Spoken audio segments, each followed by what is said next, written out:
I'm recording now. You didn't miss much. This is what you missed. Oh, wait. This is what you missed, YouTube. The final door was hidden in a corner of the hall. May as well give it a try. Junpei grabbed the handle. As he made to push it open, a voice stopped him. The voice came from behind him and belonged to neither Seven nor Clover. Jumpy! It sucks! Huh? Even Junpei can't believe it! He spun around. He saw someone running toward him from the other end of the hallway. There were 3 people coming toward Junpei and his companions. June? And Santa! And Lotus, too!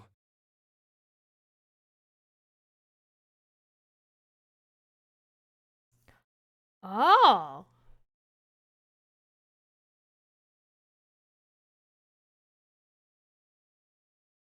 They pulled up short in front of Junpei, breathing hard. Whoa! What the hell is this? What are you doing here? What? But we didn't... Before he could finish, Clover spoke. Hey guys! Could you come take a look at this? She was standing near the end of a small hallway that branched off to the right. The rest of them ran over to her, curious as to what she'd found. Look on the wall here. There was something on the wall at the end of the hallway. A map of the ship's interior? It says C deck. So it's the map for this floor then? Door 7. And... Door 8. Yep, they both eventually end up at this hallway. In fact... Yeah, isn't that what I said? We aren't going to be split up permanently till we find door 9. We might get separated for a little while, but we'll see each other again. Otherwise, we won't be able to open door 9.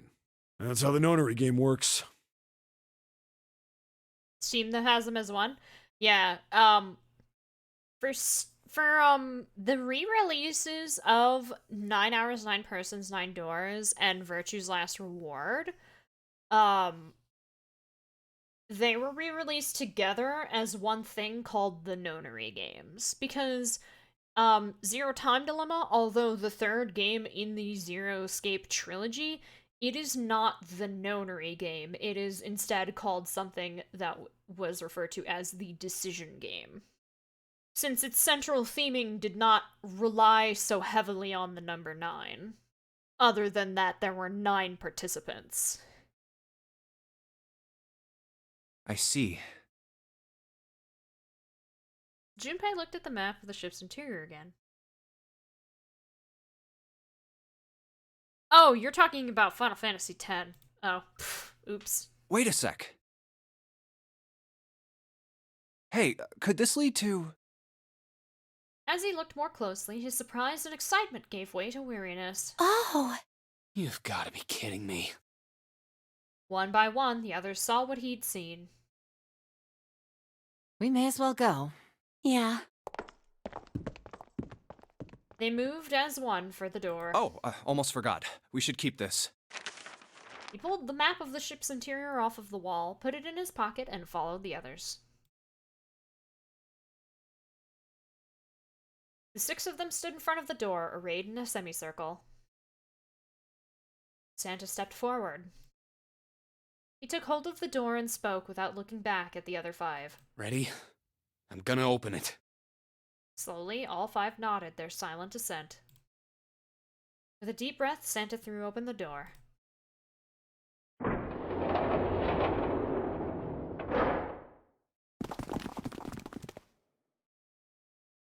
They poured through the doorway and into the room. Even without looking around, each one of them knew where they were. I knew it. They were just where the map had said they would be. We're back. In the hospital room. I see. I believe I understand what you're saying. The 6 of you split into 2 teams and went through doors 7 and 8. You solved the puzzles in the operating room and the laboratory, and then met one another in the hallway after opening your respective locked doors. He looked like anyone might after only just waking up, but it seemed that his brain was working as well as ever. He had managed to grasp, summarize, and understand each team's report. At any rate, I feel a bit silly for my little show of altruism. I know I said I was sure you'd come back for me. I didn't think it would happen so soon, though.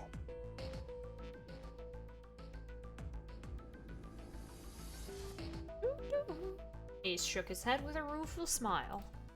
Well, we saw each other again and we ain't dead, so I say that's good enough. 7 smiled. Anyway, I say we get out of this creepy old place. We found the key we need.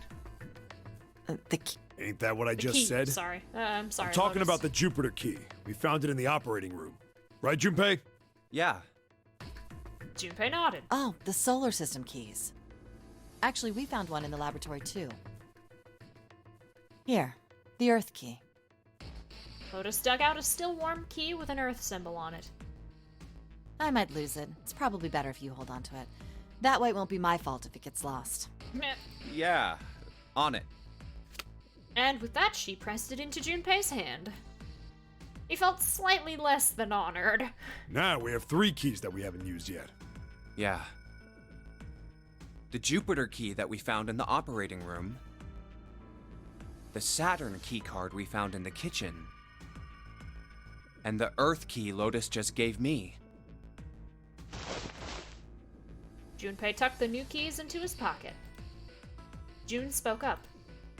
The Jupiter key is supposed to be for the door at the end of that long, straight hallway, right? Yeah. If the map's right, then it connects to the central staircase. Then, next to the stairs... Wait! They were the first words anyone had heard out of Clover in quite some time.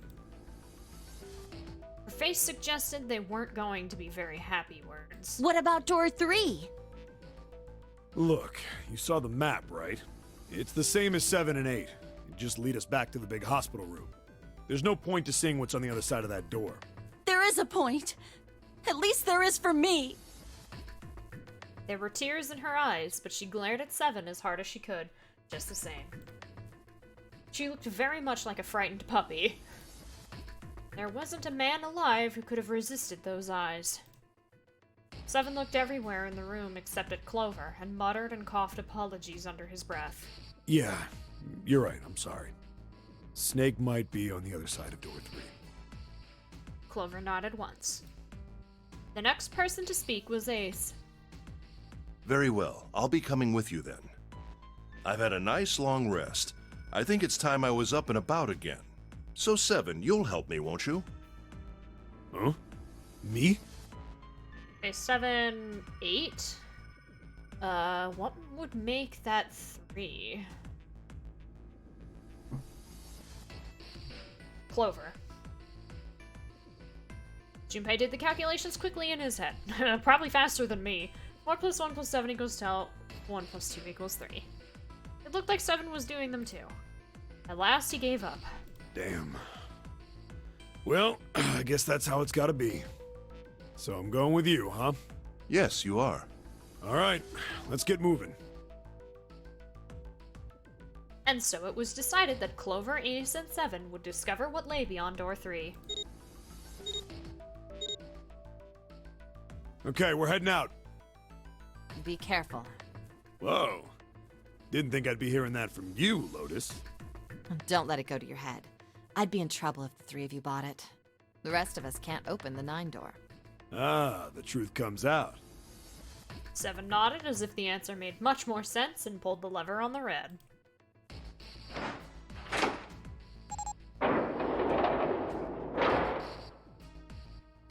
Okay, we're off. Door opened and Ace, Clover, and 7 jumped through it. 6, 7, 8. After exactly 9 seconds, the door closed noisily. All right, we should get moving too. Huh? Get moving. Where are we going? Everyone except Lotus seemed rather confused. Well, it would be a waste of time to just sit around, wouldn't it? Let me explain. Oh, I get it. We're gonna see if we can get anywhere interesting with the Jupiter key. Yes. If we're lucky, we might find Snake. They were at the end of the hallway lined by individual hospital rooms. And here's the Jupiter symbol on the keyhole. All right, Junpei, open it if you please. Yeah, on it. Junpei pulled the Jupiter key out of his pocket and slid it into the keyhole. He twisted. With a nice sharp click, he felt the door unlock.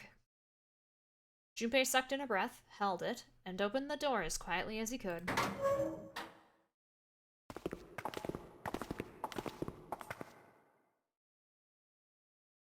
Inside was exactly what he expected to see from the map of the ship's interior. They were in a tremendous hall, almost like a ballroom, with a massive central staircase. Great, back to the beginning. You sure this is a good idea? What do you mean? Well, we already searched every inch of this room, didn't we? I'm asking you if there's any reason we came back here. Of course there's a Of reason. course there's a reason. Man, sometimes I can't tell if you're smart or just lucky. Huh? This. Junpei pulled two things out of his pockets. The Saturn key card. And the Earth key? I'm lost. Santa cocked his head to one side like an inquisitive bird and looked at them.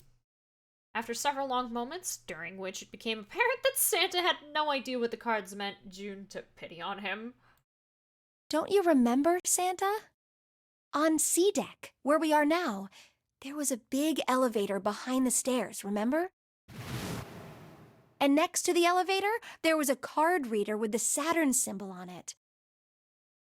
And on A deck, on the door to the left, there was a keyhole with the Earth symbol on it, I think. So the two keys that Junpei has? Should let us use the elevator and the door on A deck. Huh. Yes, that's right. June smiled, pleased with herself. Oh my god, is that thing gonna happen? Oh god, is that conversation gonna happen?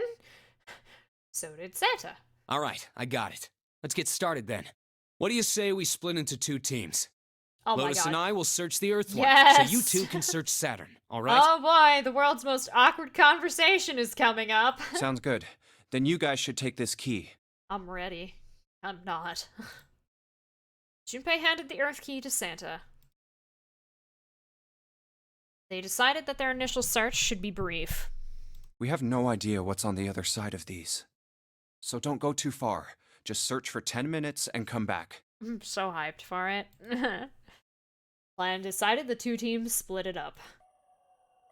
It's not the correct tense, but okay. Junpei and June headed for the elevators. There's a card reader next to the left elevator.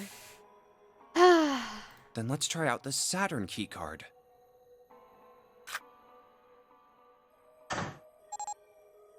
The light on the upper left corner blinked to life. Great!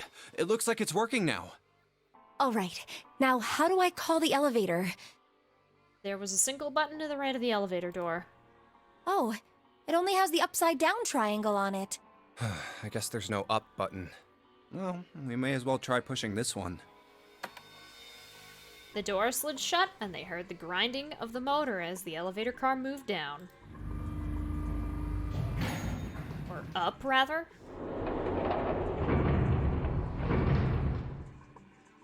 Cozy. It opened! Look, Junpei! June's voice was excited, but Junpei could hear a tinge of anxiety. Sweet! It opened! Let's get going. He grinned at June and stepped toward the open door. As he was about to set foot in it, he felt a hand on his arm. Wait! What? I'm not really, I just, oh gosh. Junpei was at something of a loss. What could she possibly be so frightened of? June was probably afraid of.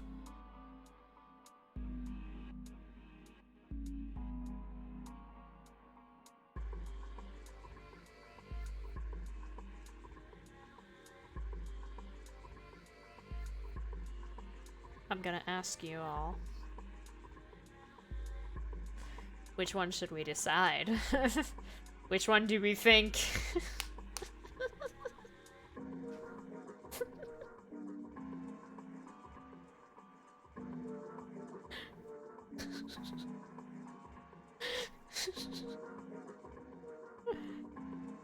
I've never chosen the second option.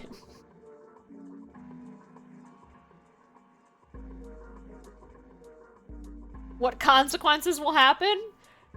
A very funny misunderstanding. But it's also very cringy. Oh, what consequences will happen if I... Okay, both of you want the second one. Let me make a save here. I'm actually gonna save in another slot. Specifically. For this.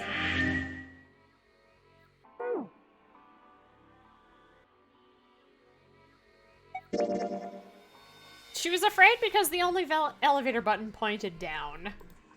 That meant, of course, that the elevator couldn't go any higher than the floor they were on. As he thought about it, Junpei realized he hadn't seen elevators on the A or B decks near the central staircase. All of which meant that the elevator could only convey them to the lower decks.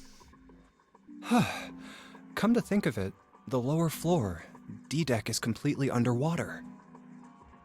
The joke is that the conversation would have been incredibly fucking awkward. Because he thought that he would think that she'd be embarrassed about being in the elevator, and then she'd say something that makes it even worse, and then there's a misunderstanding, and then she's like drowning.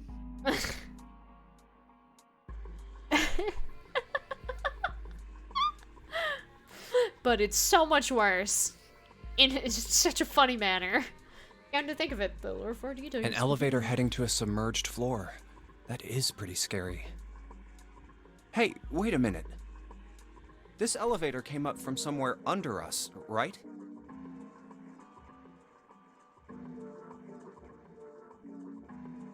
It was a very normal interaction. Comparatively.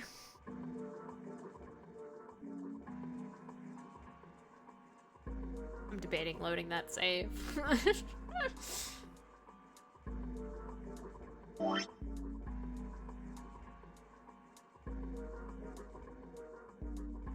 You want to see the cringe?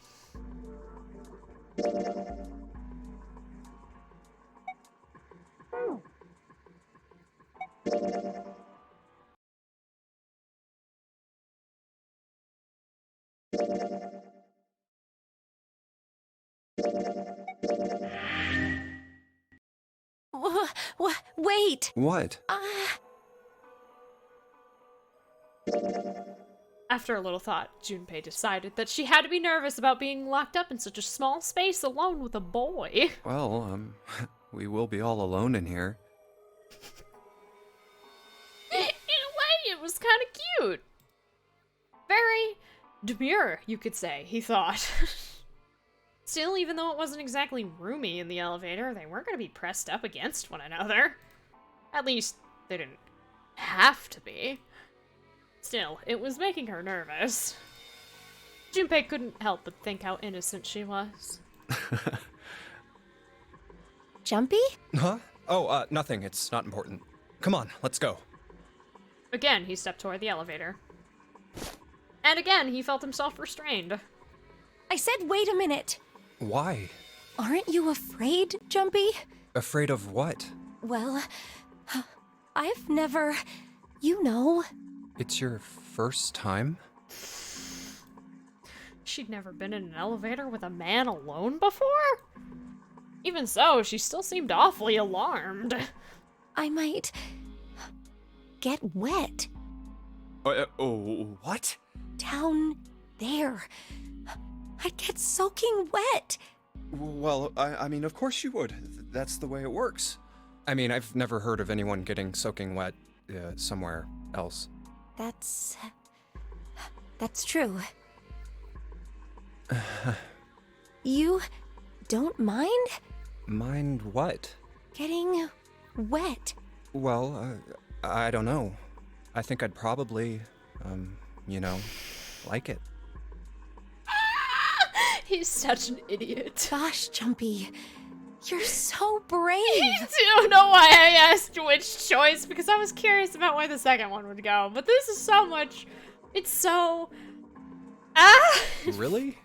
I mean, I kind of think any guy would do the same thing, you know? What happens, happens, right? I mean, if you get the chance, you've just got to go for it. That's what a man is supposed to do, I guess. Yeah, you're so cool, Junpei. I really admire you. That doesn't really seem like the sort of thing you ought to admire someone for. It's so Zero's game.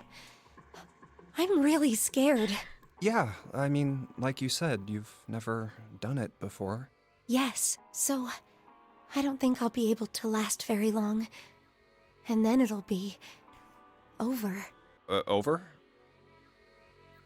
Yes, I'll go to heaven. Heaven? It feels kind of like you're floating in space, and your mind gets all fuzzy, like when you pass out. At least that's what I've heard from people who have experienced it. Yes, I've heard that too.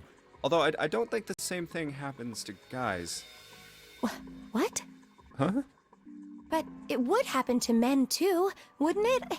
It would happen to anyone. Once it gets into your body, the same thing happens to everyone. The way it's worded.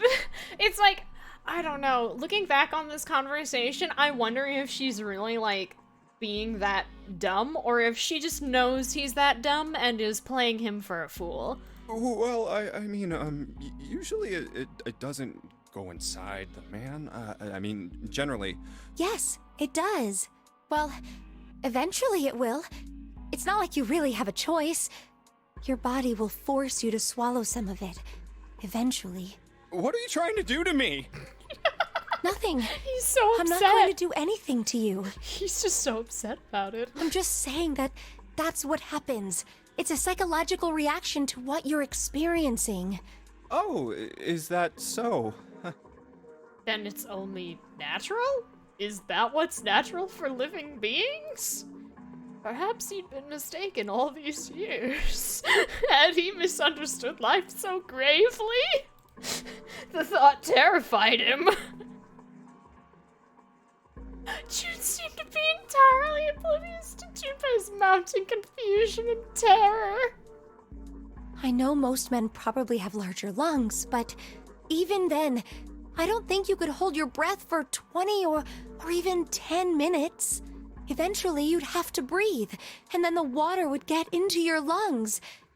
Once that happens, your body won't be able to get oxygen anymore, and you'll start to feel that floaty feeling as you pass out. Huh. Oh. Hmm?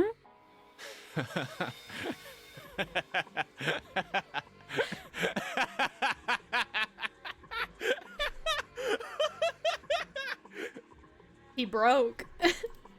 Finally, Junpei understood. He understood what June was trying to say and why she was so scared. Yeah, you're right. You wouldn't last very long. See? She was afraid that the only elevator button pointed the only elevator button pointed down. That meant, of course, that the elevator couldn't go higher than the floor they were on. As he thought about it, Junpei realized he hadn't seen elevators on the A or B decks near the central staircase. All of which meant that the elevator could only convey them to the lower decks. Come to think of it, the lower floor, D deck, is completely underwater. An elevator heading to a submerged floor. That is pretty scary. Hey, wait a minute. This elevator came up from somewhere under us, right? Well, yes, I guess it did. What a wonderful and very informative conversation. It didn't open right away after you pressed the button. There was a motor noise, like it was moving, and then it opened. I do think a part of me really thinks that Akane was toying with him, like she knew that he misunderstood and just kept going and phrased it in the most, like, indirect and obscure manner, instead of just saying, "You drown." Like, why did she start the conversation with complaining about getting wet? She could have just said, "Once we're down there, I'll drown." But I feel like she did it on purpose. Yeah, exactly. Yes. So, take a look inside. The cringe was indeed real. Junpei jerked his head toward the interior of the elevator. It's not wet at all, is it? The walls and even the floor are totally dry. Oh, you're right. They are. She looked around the elevator, slightly embarrassed. Well, let's test it. Test it. Yeah, watch this. Now, I'll just put one foot inside the elevator and look over at the buttons. Oh, there's only two, E and C. All right, Oops. I'll push E. He pushed the E button and jumped out of the elevator. The door slid shut and they heard the grinding of the motor as the elevator car moved down.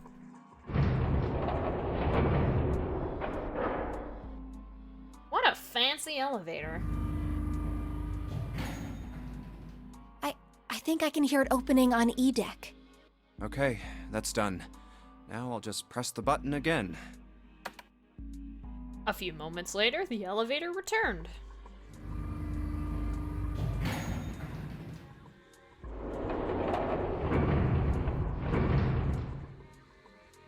Yep, not a single drop of water to be seen. See? Junpei couldn't resist puffing out his chest just a little bit. June, however, still looked confused. What does that mean? How can E deck be safe if the D deck is full of water? Well, here's what I think. The elevator shaft and E deck must be watertight and separated from wherever the ship's been punctured. Here, let me show you. He pulled out his notebook and pen and sketched out a rough illustration. I see. So is that why the ship hasn't sunk? The shape of the inside keeps it all from filling with water? Yeah, I think that's what's going on. Junpei continued talking as he closed the notebook and slipped it back into his pocket. So I'm gonna go down and check it out. You stay here, all right? But... Come on, just do it, all right? He gave June's shoulder a reassuring squeeze, then hopped onto the elevator.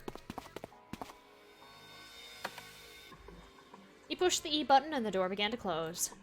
June looked worried, her eyes darting back and forth as if she was trying to make a decision when suddenly... I'm coming with you! Huh?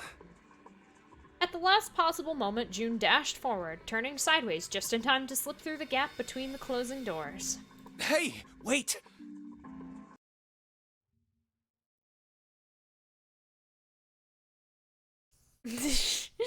It's not choice one of the first. Ah, you made that so quickly!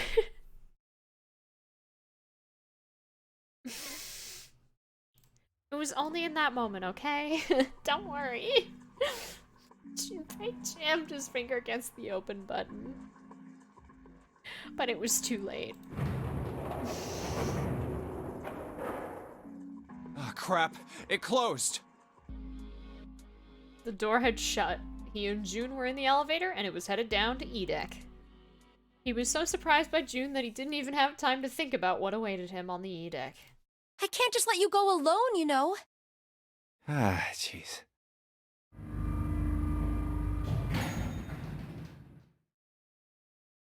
The elevator stopped and the door slid open. They tentatively stepped out and looked around. It looks normal. No fish going about their fishy business, or jellyfish floating lazily through the water. There was, however, a blowfish. Or at least something that looked very much like one. June's cheeks were puffed out and her mouth a tiny, intense frown. Oh, knock it off. It's just like I thought. This part hasn't flooded. Come on, just look around. There's no water here. June looked around nervously and then... exhaled. You're right. It's not flooded at all. See? But there's a whole lot of water. Yeah, right on top of us. What's gonna happen if the ceiling breaks? Junpei thought about that for a moment. Well, we'd probably get really wet up there. Huh? At any rate, we should probably go back as soon as we can, once we're done looking around down here. Lotus and Santa might already be back. Okay, good idea. Now then. Junpei glanced around the room they'd found themselves in. The first thing he noticed was a set of thick iron bars. They ran the length of the room, separating the left elevator from the right one. Iron bars. Well, we can't go over there. Right. Then maybe... In the corner of the room that housed the elevators, Junpei found an opening. Well, He walked up to it and stuck his head around the corner. it looks like there's a long straight hallway down this way. Something's written on the door at the end. Wait, is that... Let's check. Junpei and June set off down the hallway at a brisk clip somewhere between a run and a jog. Before long, they found themselves in front of the door. On it was a number written in bright red paint. 6. I knew it! This is a numbered door. And indeed, there was a red bolted to the wall right next to the door. But we can't do anything with only the two of us. We could, but, they had to be 100% sure. Maybe they're both incredibly nearsighted and haven't spoken to their doctors about it yet. We better head back and let everyone know. Yes. Junpei and June turned and headed back to C deck. Wait, what's this? On their way back, Junpei noticed a map on the wall. Is this the map for E-Deck? I should take it with me.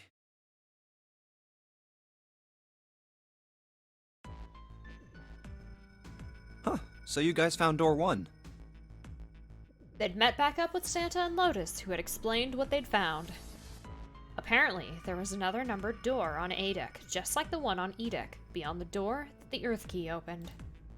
According to Santa and Lotus, there was a 1 on the door. So now we've located 2 new doors, the 6 door and the 1 door. It is interesting that E-Deck wasn't flooded. Lotus was quiet for a moment, lost in thought. Well, we don't really know if all of E-Deck is safe. We only checked the area around the elevator. Even so, it's still very interesting. You said the 6th door was there, right? Yes. Then that means Zero planned all this out, even the sinking. That would have meant some pretty serious remodeling of the ship's interior. It's pretty mind-blowing when you think about it. Yeah. I wonder how long it took. I can't even imagine how much it must have cost. It would have been a ton, that's for sure. Well, that does go along with what Ace was saying. The most reasonable explanation would be that this was done by some organization with access to a whole lot of cash.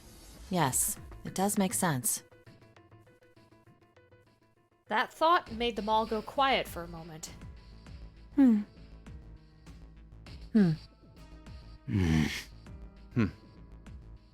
June bit her lip while Lotus sighed softly to herself, and Santa cracked a stiff neck and stared off into the distance at nothing.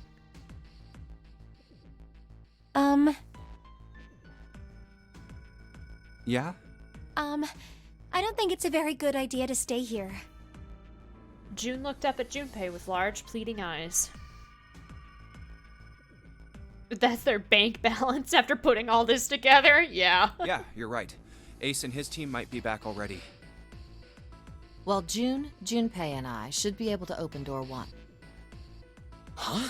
You guys leaving me behind? 8 plus 6 plus 5 equals 19. 1 plus 9 equals 10. 1 plus 0 equals 1. Just kidding. All right, let's go. Lotus's words were all the impetus they needed. Back to the large hospital room they went.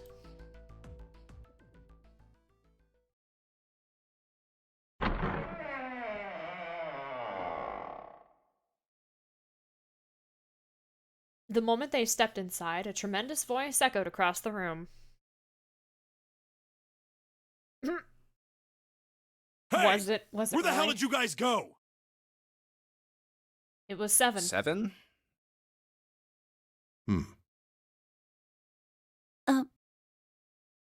Ace was right behind him, and Clover was behind Ace, although she seemed to be hanging back. What's wrong? It looked as though there was something strange about them. 7 had the look of a man who'd seen a ghost. Ace was just as pale, and Clover looked as though she was only moments from passing out entirely. For a long moment, they simply stood there, looking at one another. Junpei looked around nervously, waiting for someone else to speak. No one did.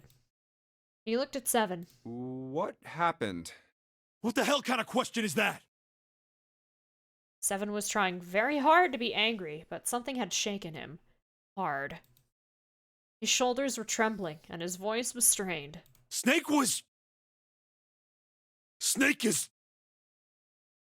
7 couldn't finish.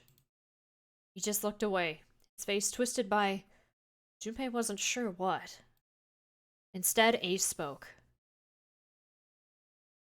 He took a deep breath, closed his eyes, and spoke. Snake is dead. He died, just as the 9th man did. It was as if all the air had suddenly been sucked out of the room. Junpei felt his heartbeat quicken, and he realized he was having trouble breathing. He could feel cold sweat beading on his forehead and neck. Rip Snake. No! Not Snake! June, Santa, and Lotus looked the way he felt. Rather. Bleh. All 3 were frozen in place, their faces white. Oh my god. That's not true, is it? We should make sure. Yeah, right. We should. They nodded to one another and headed for the number 3 door. Wait! Not that way! What? Why not? Oops, sorry. They stopped short and turned to look at 7. He was pointing at the door with no number. I stuck a screwdriver in there to keep the door from closing all the way. It's not locked, so you can go in that way. Where is he? The shower room, on the left side of the hallway. I put a broom in there too to keep the door open. That means we can get in without going through the numbered door, right? Yeah, that's right. Then let's go.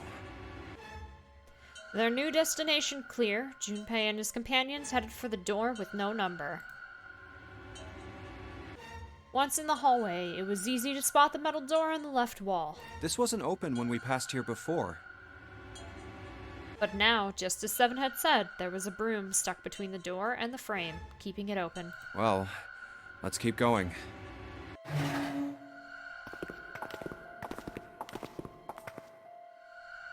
They looked at it for a moment, then stepped inside. Oh, it smells horrible. Lotus wrinkled her nose and covered her mouth in disgust.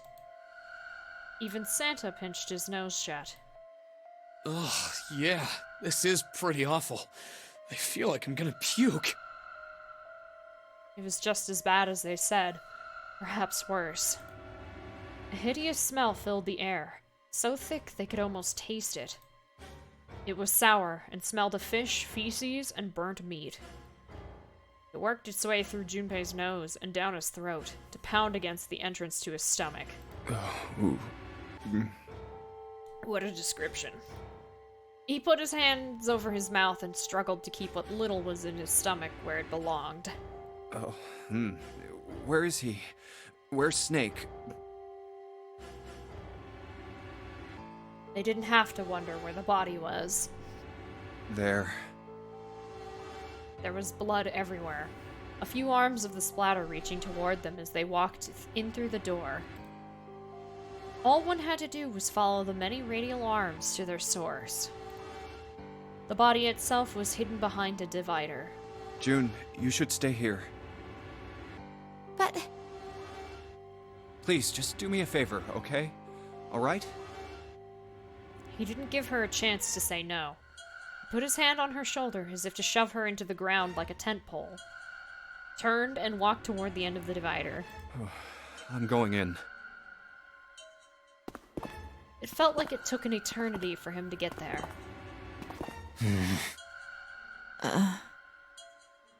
Santa and Lotus followed, timid and nervous as a pair of children. Eventually, they reached the divider. They looked at one another and nodded slowly. Junpei put his hand on the divider and peered around the corner. For a moment, he forgot to breathe. He felt his heart collapse in his chest like an empty cigarette carton, and time froze. Some of these descriptions. He knew in that instant that he would take the image before him to the grave. What was left of the body sat in a sea of blood. Chunks of flesh, torn from the body, sat in the blood like tiny islands in a great red sea.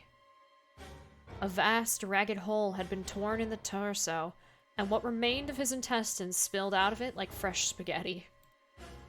Smaller chunks of meat had splattered against the wall and become stuck there as they dried.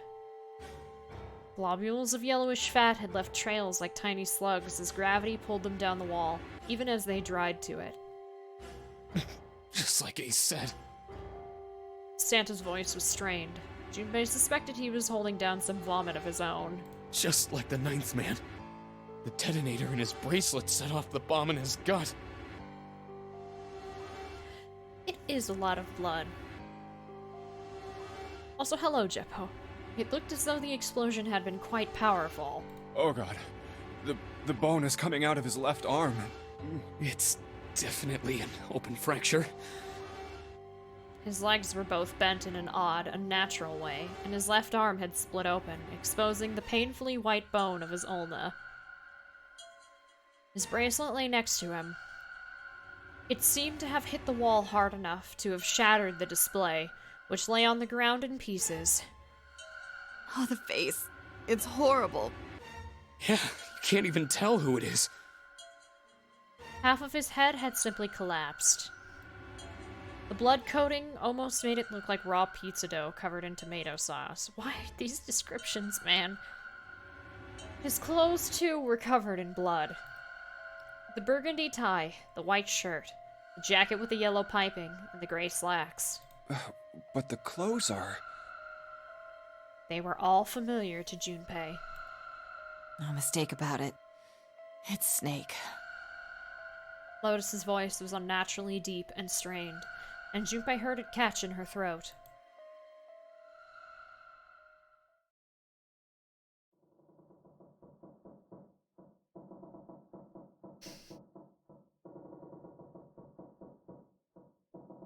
The squeal of tortured metal made Junpei's teeth curl.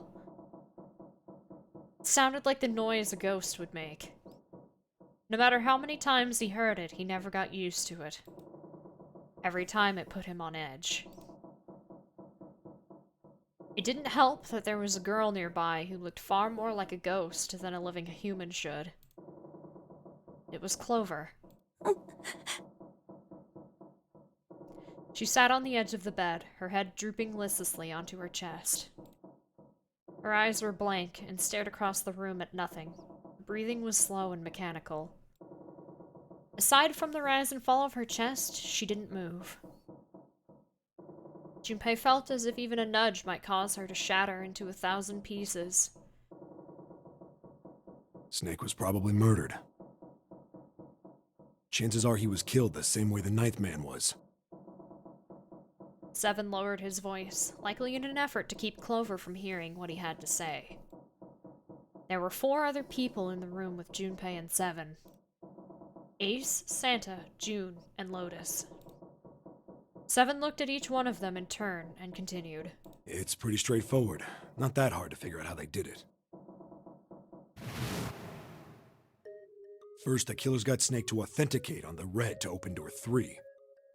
Then they shoved him into it. Alone, and waited 9 seconds for the door to shut. Once that door shut, it was all over for Snake. But he didn't give up. He probably knew it wouldn't do him any good, but he probably ran into the shower room looking for the dead. It was a small chance, but it wasn't like he had anything to lose. Unfortunately, it didn't work. The detonator is only deactivated if everybody who authenticated when they went in uses the dead. Snake was the only one who went through the door. And then, 81 seconds after he was shoved in, that happened. I see. So that's what you meant by killers, huh? You need at least 3 people to open one of the numbered doors, including Snake. It wouldn't open for Snake and a single killer. Yeah. That means we're looking at multiple perps here. Junpei crossed his arms and grunted. Well, just in case, I want to make sure. Let's say you're right. When do you think Snake was killed? When we all split up to look for the parts for the Reds, I think. Right after that was when we noticed he was gone. Then that means none of us have alibis. We were all off searching the rooms we'd been assigned, looking for those parts. Yeah. That means anybody could be a killer. Wait a minute.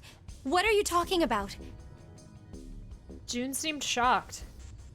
How can you say that so casually? You're implying that one of us is a killer. Well, not just one of us. If I'm right, then at least 2 of us are murderers. Why don't you calm down a bit, Seven? What are you going to gain by being so suspicious? That's what Zero wants, you know? What Zero wants? Exactly. This game was set up by Zero, wasn't it? Any game has a winner and loser. Whoever makes it through door 9 is a winner, and those who don't are the losers. Zero is trying to make us fight against one another for that victory. Then you're saying that Zero is trying to split us up by making us fight each other? Yes. That is why we can't let ourselves fall prey to suspicion. We have to trust one another and form a strong bond of friendship. Otherwise, we'll end up ensnared by Zero's manipulations. Then does that mean that the person who killed Snake... Yes. Almost certainly Zero himself. If there's anyone we should doubt, it should be Zero.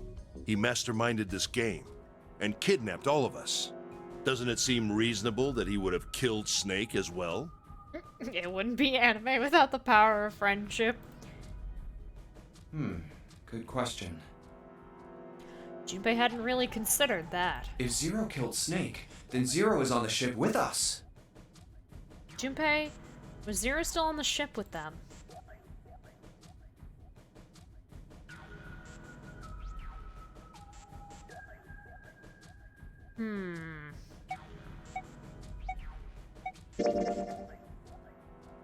He wasn't sure. Something's still strange. What was that? Well, I'm just wondering about one thing. And what's that? How can you be so sure that Zero's on this ship? Ace's eyebrow shot up. Really, Junpei? I confess I'm a little disappointed. Usually you're rather sharp. Isn't it obvious? Wait, it is? This ship. Huh? Zero said, "this ship," several times when he addressed us.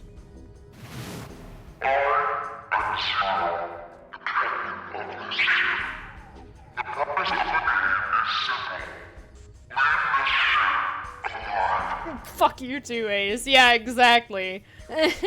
My thoughts exactly.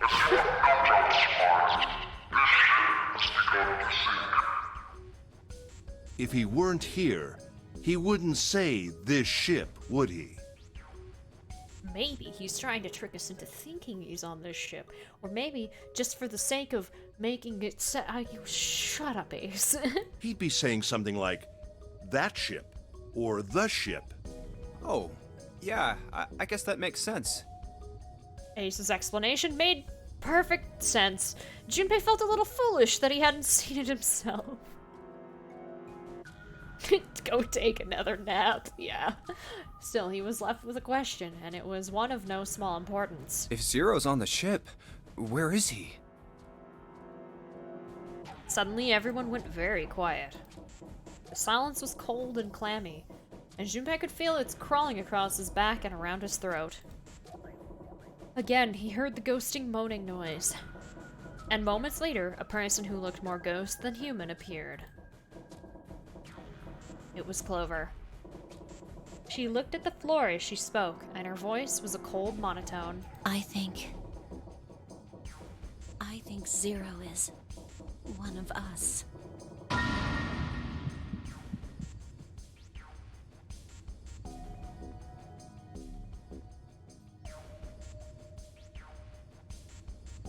Every human body in the room froze. The only sound was the muffled rustling of breath. Eyes darted from face to face. One of those faces was the face of their jailer. But who? Was he one of them?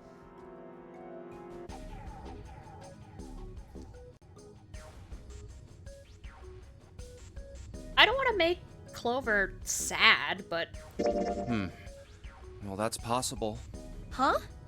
Like Clover said, Zero might be one of us. What are you saying, Junpei? Didn't you hear what Ace said? Exactly. I said we shouldn't suspect one another for no reason.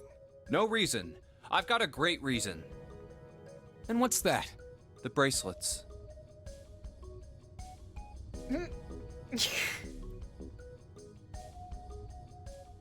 He held out his left arm. Why are the bombs in our bodies connected to the bracelets? You're all thinking Zero's hiding somewhere watching us, right? If he's doing that, then he could just detonate the bombs by remote control if someone did something they weren't supposed to. It would be a lot more precise and a lot easier. But if that's the case, then why is the bomb set off by the detonator in the bracelet? You got a point. I'm not done. Try applying the same ideas to the nonary game. All of the puzzles here run all by themselves. In other words, Zero doesn't have to be controlling them for the game to move forward. Why's that? Why would Zero bother to do something like that? Junpei let the question hang in the air and looked at the others. It was Santa who answered. So let's say you and Clover are right. Zero's one of us. If that's the case, then it'd be really hard for him to keep track of all of us or control anything remotely. That's why all the puzzles run by themselves. That's what you're getting at, right? Yeah. Junpei nodded. 7, when we were talking earlier, you said any one of us could be Snake's killer, right? Yeah, something like that. Alright then. I've got a question for you, Ace. You said something like Zero must be the one who killed Snake, right? Yes, something like that. I can't think of any other explanation. So what do we get if we combine those? They fit together pretty well, I think. Something like this. Whoever killed Snake is Zero. Hence, Zero is one of us. 7 and Ace's theories aren't mutually exclusive. They actually complement each other pretty well. At least they do if Zero is one of us. No one spoke. Their faces were grim, but Junpei wasn't sure if they believed him or not. Finally, Lotus spoke up. What were his motives? His motives? Yes, isn't that pretty important? Why would Zero want to hide as one of us? Oh, well, that's because... Junpei choked. He hadn't thought of that. He had to be honest with himself. He had no idea. I don't know. Lotus sighed. Well, so much for making a persuasive argument, Junpei. In other words, you only had circumstantial evidence. I don't really think that's enough to go on, you know? Ah. Junpei was painfully aware of their eyes on him and their disapproval. He tried to find something else, anything else, to look at. Then, in that horrible silence...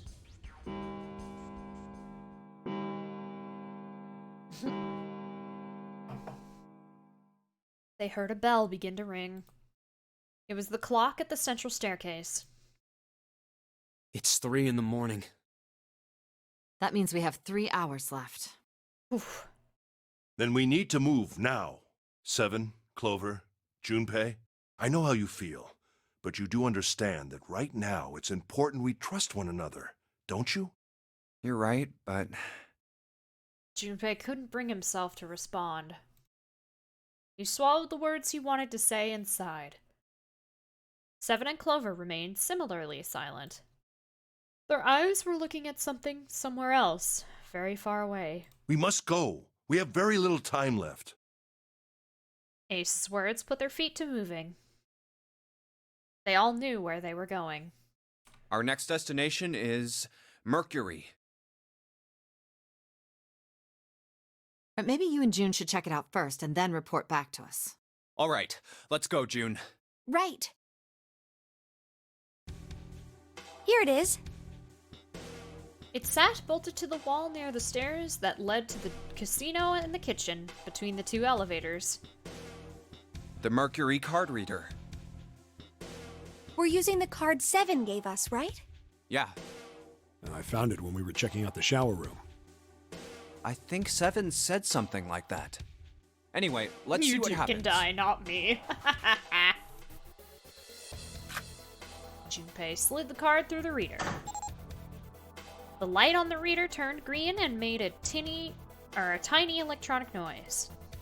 I guess the elevator works now. Junpei, I know it's only the two of us, but let's do our best. What's with you all of a sudden? Well, I'm happy we were put together. You know it's just for searching E-Deck, right? Even so, I'm glad I'm with you. Oh, first we need to find out if the elevator comes up full of water. Just like we did before.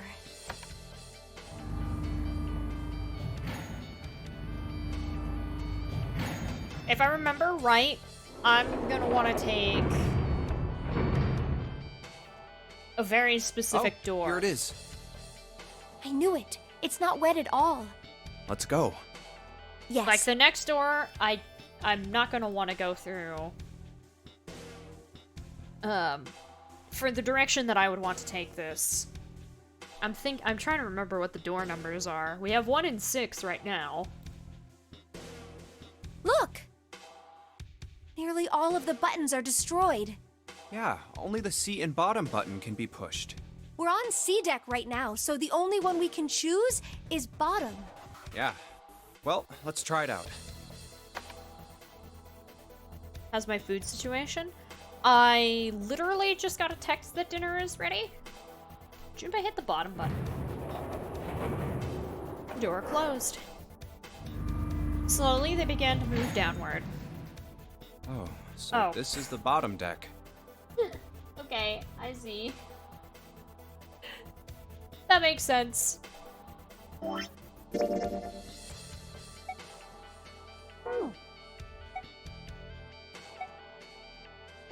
I almost lost a shit ton of progress. I didn't mean to save on 3. Shit.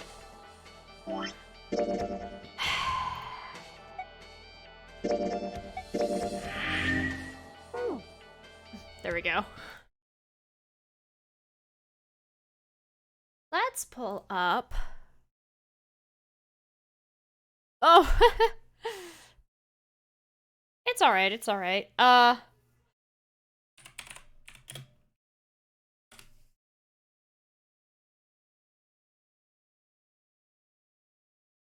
Hit that one. And, I'm gonna take a break here.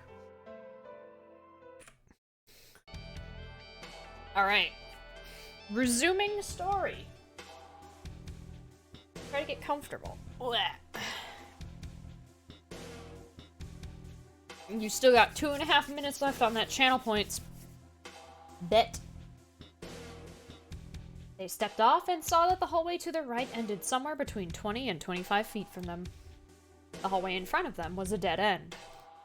But not a regular dead end. Hey, over there. This is a numbered door. This is the 8th one we found. There were 2 numbered doors on B deck near the central staircase. They were doors 4 and 5. 3 more in the large hospital room. Thank you, game guy. Also, hello. Doors 3, 7, and 8. And the door we found on E deck, and the door Lotus and Santa found on A deck. It was a 6 on the door on E deck, and a 1 on the door on A deck. 4, 5, 3, 7, 8, 6, 1. And now, door 2 stood in front of Junpei. That means... Do you think the next door we find? Yeah, I think so. The next one's gonna be door 9. Despite himself, Junpei felt excited.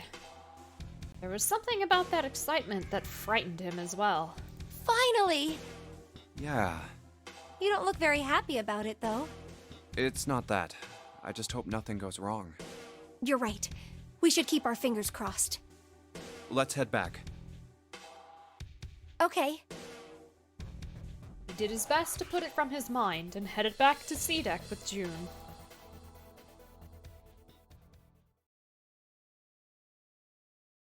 One, two, three, four. All right, 7 pieces. Pieces of paper they'd folded up lay on the ground next to Junpei's legs. Everyone had written on paper pulled from Junpei's notebook in an effort to pull together a blind vote. Just double checking, but everyone wrote their code name and a door number they want, right? Yes, just like you told us earlier. Can't believe we're voting here. Why they had decided to vote that way? We need to make the whole thing fair, blah-de-blah. This is a complicated plan, you know. Hurry it up, Mr. I have a brilliant idea.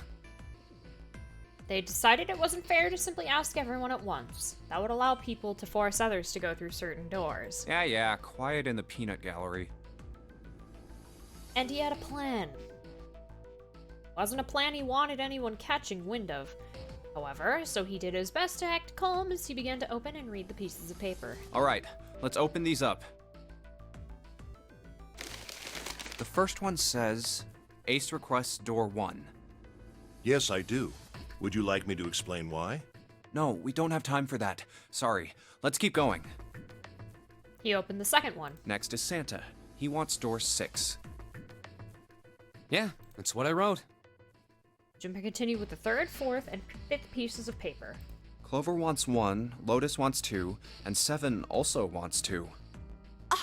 Wait a minute. There is no way I'm going anywhere with the Elephant Man. No, there'd be no point to the voting if we let people change their choices because of stuff like that. But... Just give it up, Lotus. It's not like I want to hang out with some exhibitionist grandma. I am not an exhibitionist. I'm wearing clothes. Barely. So, last I checked, that's not a crime. Maybe. But what about common decency? Nobody wants to have to look at a chick who looks like a half-naked raisin. Oh, I'm gonna kill you! Lotus' hair flared out like the mane of an angry lion, and she roared with a voice that shook the walls. Oh, not good. Let go! Let go of me! I'm killing him! With some difficulty, Ace managed to restrain her. Junpei, read the rest. Right. Junpei tore his eyes away and looked down at the sixth piece of paper. He opened June it. wants door 6. Cool. Yes, I don't really have a reason. I just felt like it. All of the papers save Junpei's had been read. He did some quick calculations in his head. So this was everyone's vote.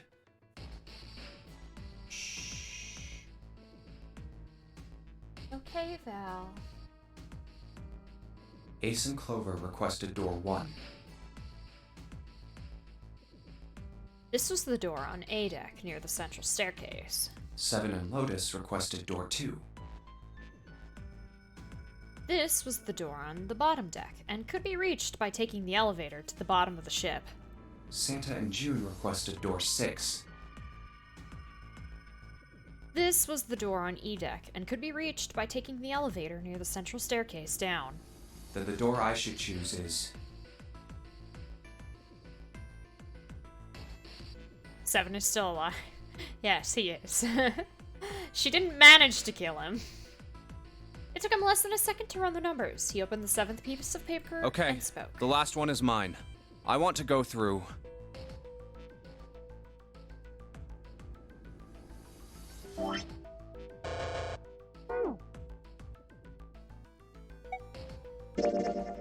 I want to go through door 6. Junpei flipped open the piece of paper. It read, Junpei, door 6. Of course it did. He'd written it after all. That's a problem. June spoke barely above a whisper, but they all knew what she'd said. None of these teams will be able to go through the doors they want. Clover and I chose door 1. Lotus and I chose door 2. That's not enough people to open a numbered door, however. The digital routes don't match up either.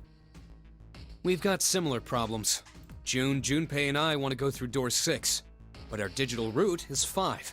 If we're gonna open that door, we need a 1. Damn, what are we gonna do now? What are we going to do?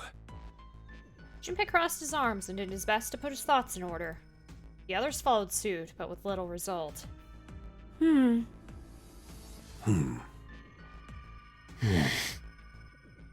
Eventually, Clover broke the silence. Why don't Seven and Lotus go through door 1 with me? Her face was cold and flat, as was her voice, but her logic was sound. Seven and Lotus looked at each other. 7 plus 8 plus 4 equals 19. 1 plus 9 equals 10. 1 plus 0 equals 1. The first problem resolved, Ace spoke up. What about me? Isn't that obvious? Wasn't one of the teams just complaining that they didn't have a 1? You mean I should join Santa's team? Yes. Clover nodded, her face still cold and emotionless. Her attitude and posture could not have been more different than the energetic girl of only a few hours before.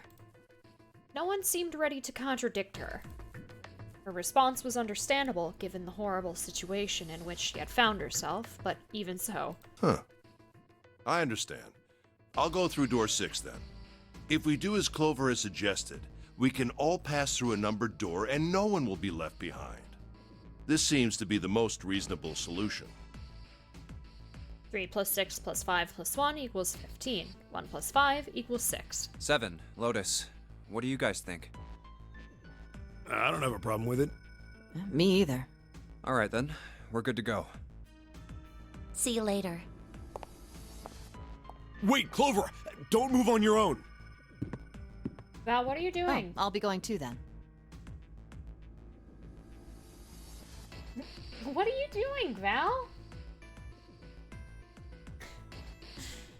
Yeah, be careful. We should get going as well. At last, Junpei and the other 6 had managed to separate themselves into 2 teams. Clover, 7, and Lotus headed to A deck, where door 1 was, near the main staircase. Junpei, June, Ace, and Santa, however, took the elevator to E deck.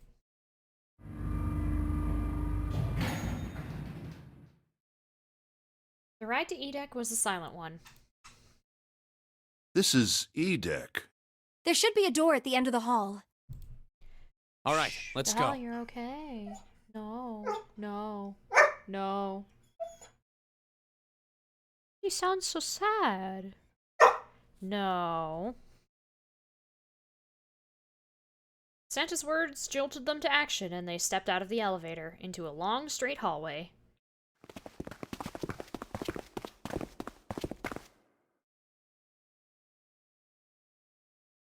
Baby boy, baby boy.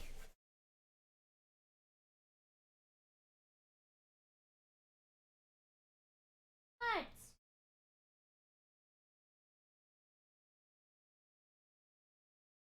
Before long, they arrived in front of door 6. Here it is. You guys ready? Yeah. Then let's get to it. One by one, they put their palms over the red.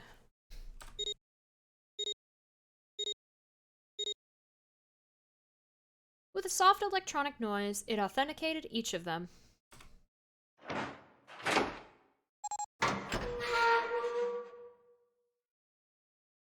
The door opened, and all at once the 4 of them leapt through it. Hey, I found it! It's right there!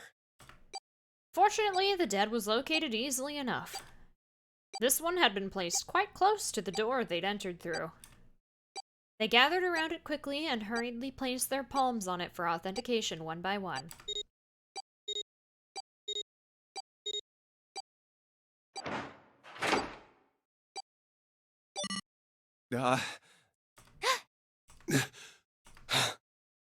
It stopped. Yes, it stopped. Like we fly around. The countdown had ceased, but Junpei's heart was still pounding in his chest like a frantic, thunderous drum. It felt as though it might shake itself up and out of his throat. Whew. I don't believe I'll ever get used to that. I'm not sure it's something I'd want to get used to. We should finish this game before imminent death becomes a normal thing. You got that right. Once I'm out of this hellhole, I'm taking a nice long vacation. I agree.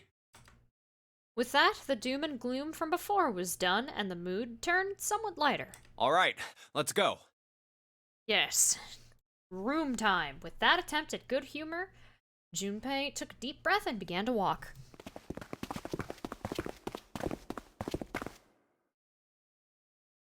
He jogged down the stairs at the end of the hallway and found himself staring at a large door. This door looks heavy. But it's not locked. I'm opening it.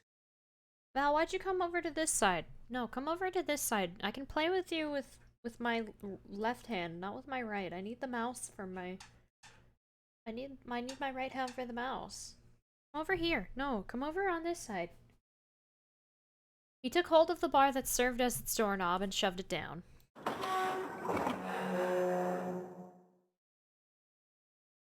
The room beyond stopped him in his tracks. It was gargantuan and made entirely of metal. None of the accents of wood or tile he'd seen in the rest of the ship. This room was purely functional, but utterly tremendous. Whoa, what the hell is this? Santa got out a few words before awe stole the rest of them. The rest were too stunned to offer anything more than gasps. This has to be the biggest room so far. The ceiling is pretty high, too. Oh, come here. Oh, come here.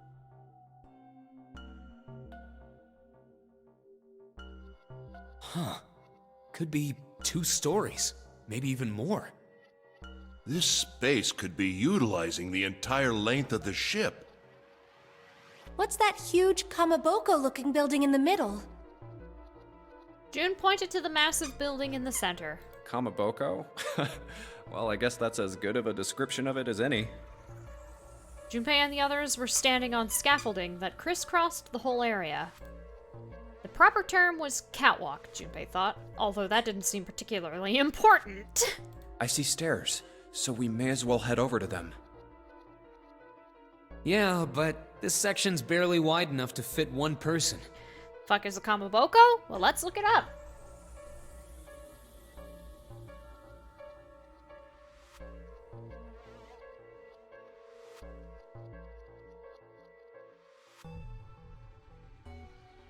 It's a type of cured surimi, processed seafood product common in Japanese cuisine. It's something you typically find in ramen.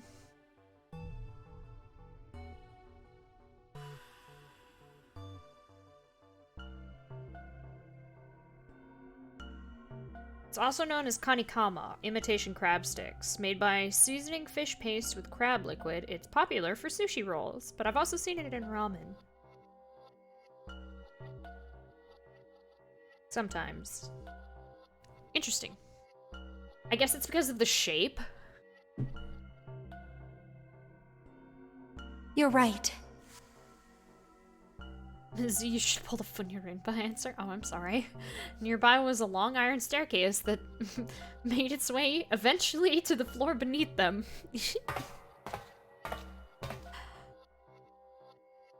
Whoa, you can't even tell the shape when you're this close.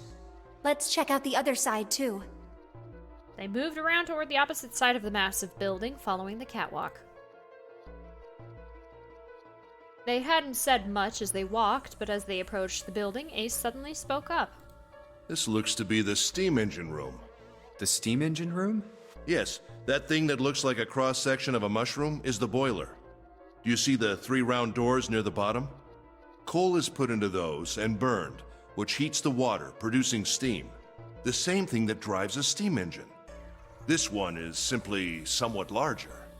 I see. It doesn't appear to be running right now. The entire room is as silent as the grave. All right, let's split up.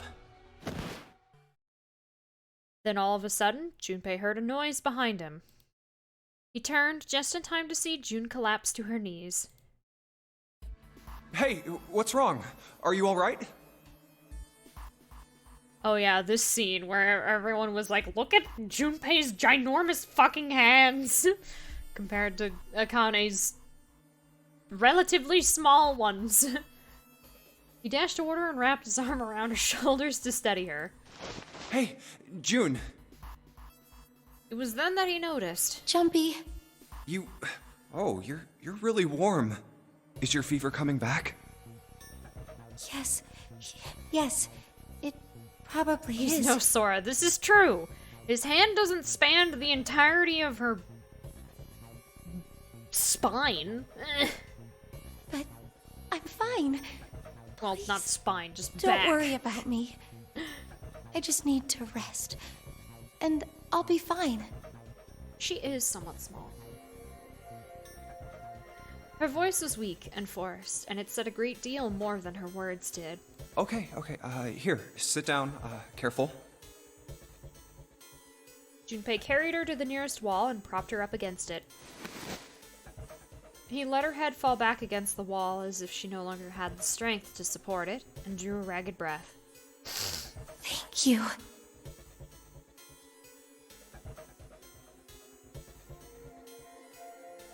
Hello, Creed. Usually skip this part?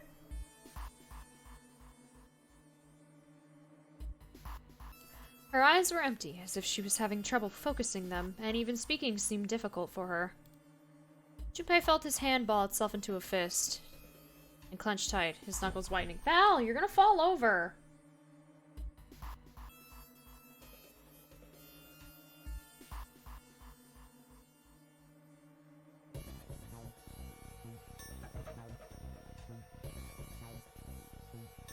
He had to find a way out, and quickly.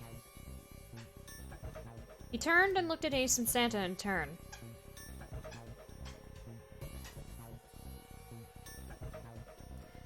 He already passed the...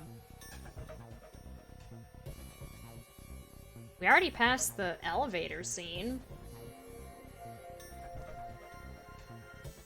Ace, Santa. Yes. Right. They might not have shared the depth of his emotion, but they certainly shared his concern. Yeah, I'm thinking on it, and I'm like, I'm not sure what innuendo is supposed to be gleaned from that scene, considering that it's not trying to be funny in any capacity. Alright, let's get started. Hang in there, June. I'm gonna get you out of here real soon. She managed a small nod before leaning back to rest her head on the wall.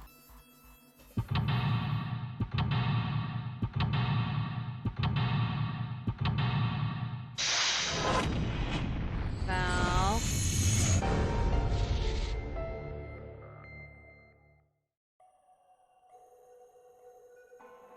Okay, let's go. Oh.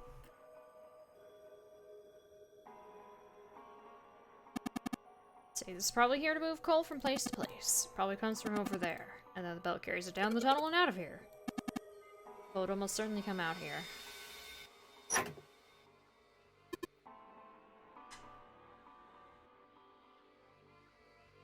You just joined it. The text started to look like a plot from... What? Square hole. Nothing in here. Ah, look at the wall back there. I can see 3 small slots. Terminals for some kind of connector, perhaps? You mean you think we're supposed to plug something in here? Perhaps. Look at that button. It's a glowing orange, right? That's gotta mean something. Guess pressing it is the best way to find out if it does anything, Santa. Oh.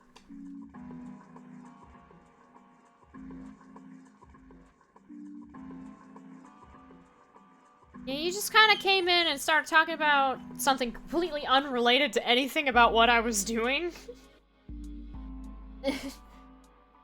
I don't think it was a matter of innocence that kept me from noticing anything. I think it was just there was no context to glean whatsoever. You're okay. You're okay, Val. Nothing. Yeah, that doesn't do anything. This pillar goes up toward the ceiling. Very astute observation. He is. He's very whiny. A golden gear. Doesn't look like it was always golden like this. Val! What are you doing? Boy! Boy!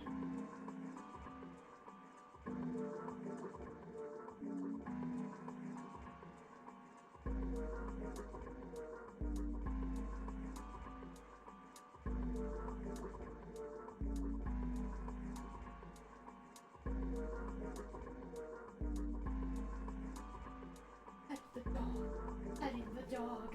The dog is being pet. Why must you demand so much from me? Ah. Okay. Well, then I imagine it was prepared especially for this game. Impressive. Looks like there's a door over here in this stuff. Okay, genuinely, what are you trying to do? There's not no. What is? Oh. It is. Yeah, it's this ball. You're trying to get to your ball.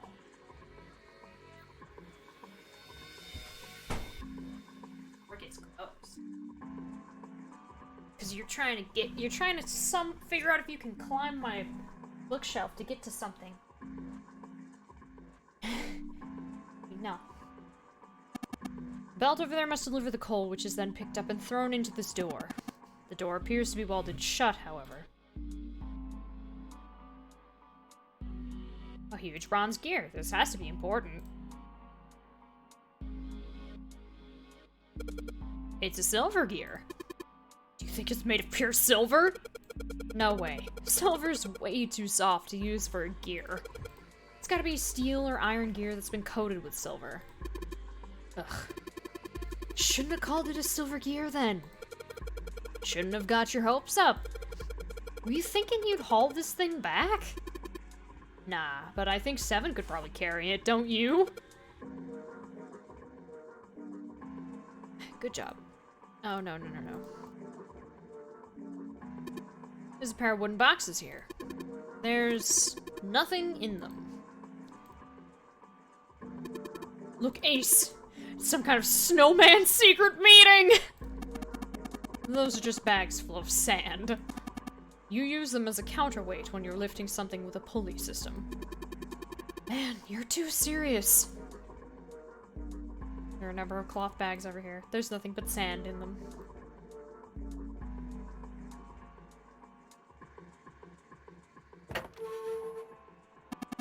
I believe this opening is for fueling the furnace. If we were to put some coal in here and ignite it, then the steam engine might start working? Santa, are we rubbing off on you? Maybe. He might be. It's certainly possible. Stretch from the catwalk to the boiler. Okay, we can't go down that way. Oh, interesting. There are a bunch of wooden boxes over here by the wall. I already looked through those. There's nothing there. There's a barrel under the stairs. Sweet. Unfortunately, it's empty. Why did you say sweet? A tunnel. It goes all the way across the ship.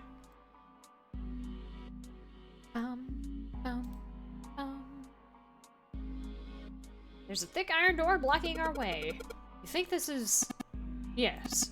It looks like the exit. Looks like this door slides up to into the ceiling.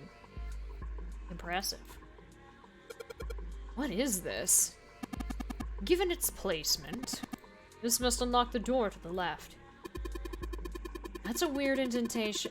there's a weird indentation on the top of this thing. You think that means you have to insert something here? Yes, I would imagine so. Oh man, Junpei, I can't believe I missed something so important! What's so important? Look at those stairs. Look at them carefully. That gap. That height. That angle. It's perfect. Perfect? Perfect for what? Whatever, just bring Clover here, right now. Oh. Tell her she needs to walk up and down these stairs. Huh? Clover's not here. What the hell is he talking about? I don't really get it, but apparently these stairs are perfect for something. There's the innuendo.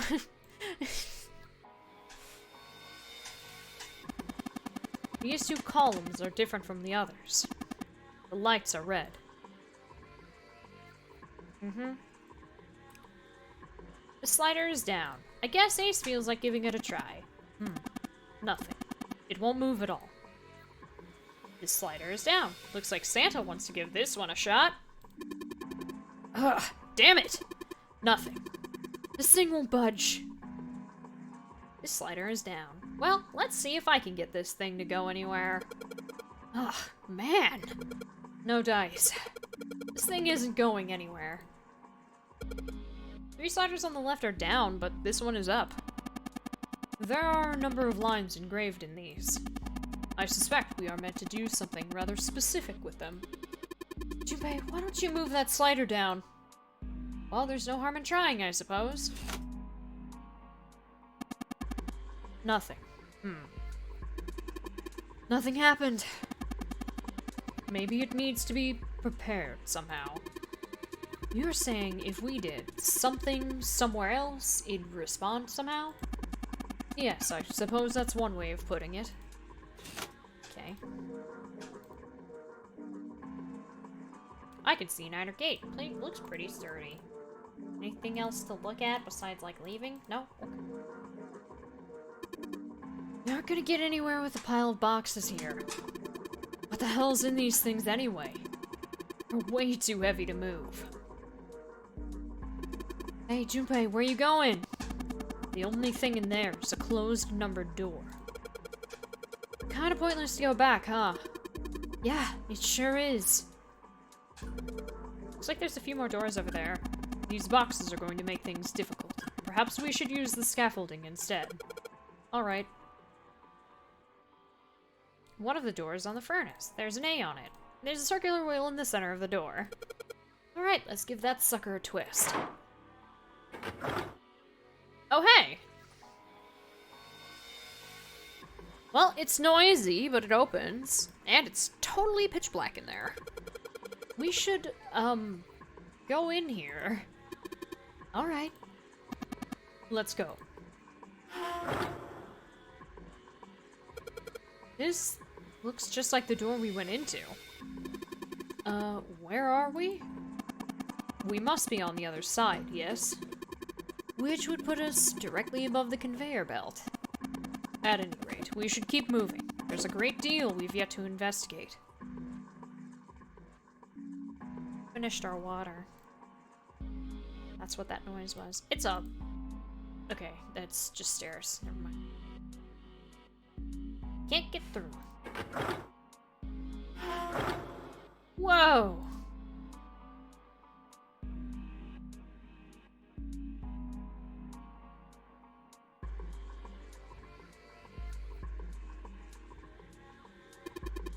Looks like a hand-operated winch.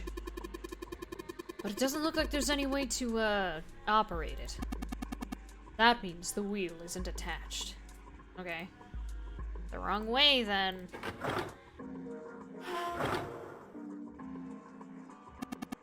There are a number of boxes on the catwalk. Yeah, this one is kind of confusing. I can't wait for whatever the name of that one essentially sliding box puzzle is. Ugh. I don't think we can go over there. Well, anyway, looks like that's the pipe. Looks like the bottom connects to the conveyor belt housing. Then coal must come out of this pipe onto the conveyor belt. In other words, there must be a great deal of coal in that pipe. Catwalk. Catwalk. It's the catwalk, meow. You won't me to push you off her, Junpei?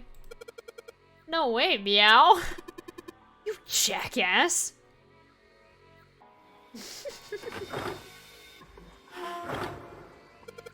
The stairs back down should be on the other side of these boxes.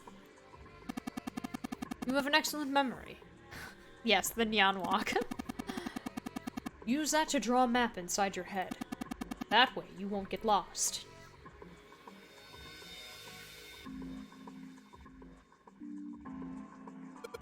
Alright, let's give this wheel a spin.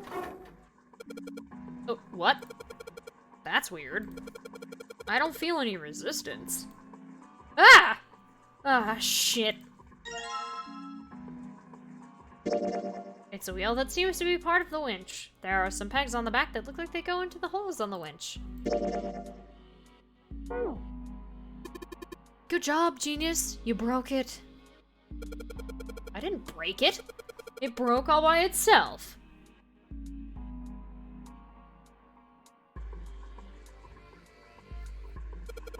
Damn, no good. These little shafts are too small for this big hole. It's like throwing a hot dog down a hallway, to be honest. If that's the case, then... that wheel wasn't originally part of this winch. Throwing a hot dog down a hallway. We'll fix it later, Santa. And that means...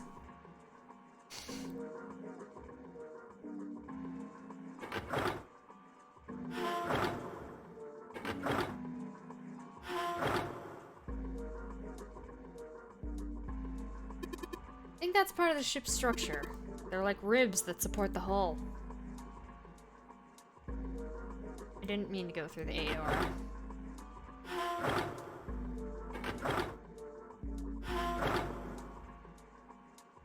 The hand-operated winch. There's no wheel to turn. Oh yeah!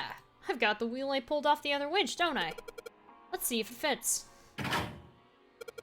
Sweet, it's a perfect fit, like they were made for each other. Not shaky at all. Good, I should be able to turn this now. Good work, Junpei. We should be able to haul up the wooden box now. See, the wooden box. It's under the catwalk. Can you see it? It's hanging from the rope on the winch, isn't it? Looks like there's some sort of device in the box. I'm not sure what it is. At any rate, we might as well turn that wheel now. I'm counting on you.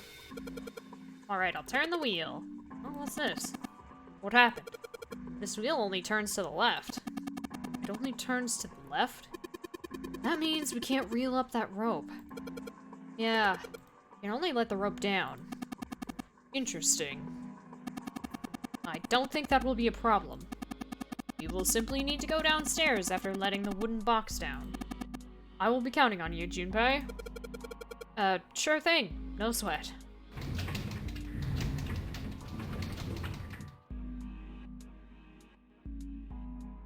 I believe the box has reached the floor. Yeah. He stuck his head out over the side of the catwalk and looked down. The box that had only recently hung just below the catwalk now sat on the floor. It had come to rest near the end of the tunnel that covered the conveyor belt. June's down over by there. Junpei could see her, still leaning against the wall as if she barely had the strength to sit up. Even from so far away, it was not difficult to see that she had not improved. He almost thought he could see heat rising from her body. She doesn't seem to be improving. Ace's expression was inscrutable, but he'd said what they had all been thinking. Well, of course not. She's not gonna just get better right away, you know? It'll take time. He tried desperately to convince himself that what he'd said was true. What could be causing this, I wonder? Illness, perhaps? Nah, it's gotta be exhaustion. Santa's response was confident and certain. She gets dropped into some weird-ass ship, forced to play some messed-up game. If you think about it, it's a lot weirder that we aren't freaking out just like her, you know? So you're saying we're abnormal? Yeah, we're just running around this room, solving all these puzzles like it's just business as usual. How the hell could you call that normal? We're just guinea pigs. Santa snorted in disgust. A guinea pig? You mean like a lab rat? You mean we're being used for some sort of experiment? Is that what you're saying? Dunno, but it does seem like a possibility, you know? They stood there for a few more minutes, no one speaking until Santa turned and walked away from the winch. Junpei and Ace followed him.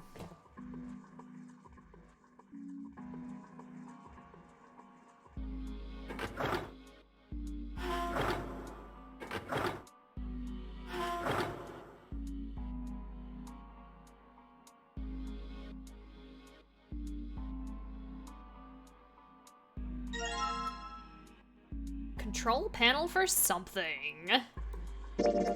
Some kind of machine. Maybe a control panel? Looks like some kind of control panel. It's got 3 terminals on the back. Interesting that it has 3 terminals on the back. Maybe this hole is where the control panel goes. Well, there's only way to find out. In you go. Dude, who did it? Everything looks alright. Okay, but what do we do now? Why don't you press the button next to it? Orange one? Yes. Alright, I'll do that. Pushing! Sweet! All sorts of lights are lighting up on this thing. And, oh, yes, I think I just heard something turn on. Oh?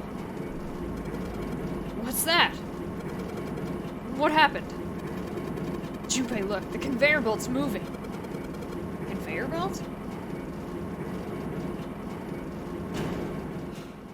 Well, I guess it's done moving now. There's still a bunch of coal on the belt, though. Looks like a bunch of it got dumped off the end of the belt into that wooden box where we found the control panel. Coal. Coal, huh? Since the belt started moving, it's transported quite a bit of coal. It all drops off to the left end of the belt, right into the wooden box. There's a whole lot of coal on the conveyor belt. Ah, so the conveyor belt carries all the coal from the right side. Yes. A winch, rope, and hook. The wooden box is right underneath. Box filled with coal. Look at that coal texture. Hey! Wooden box full of coal. Guess there's really only one thing we can do with this stuff. It's a wooden box full of coal. There's really only one thing to do with coal.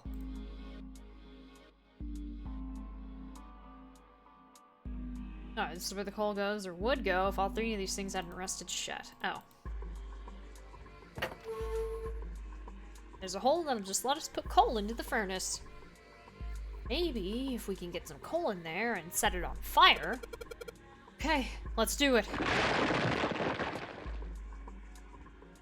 Alright, that's the last of it. No coal left in the wooden box. Delivered to bad kids' stockings. And nothing. Great. Well, I guess I should have expected that. Why would just throwing coal into a cold furnace do anything? Ah, well, a man can dream. Junpei, explain it to me again.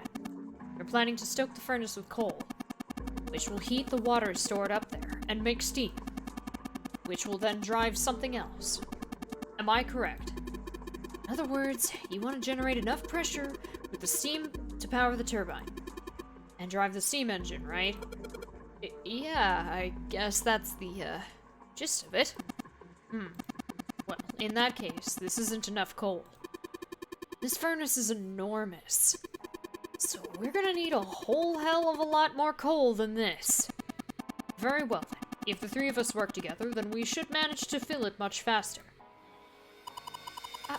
I want to help too. Man, I totally didn't even see her walk up.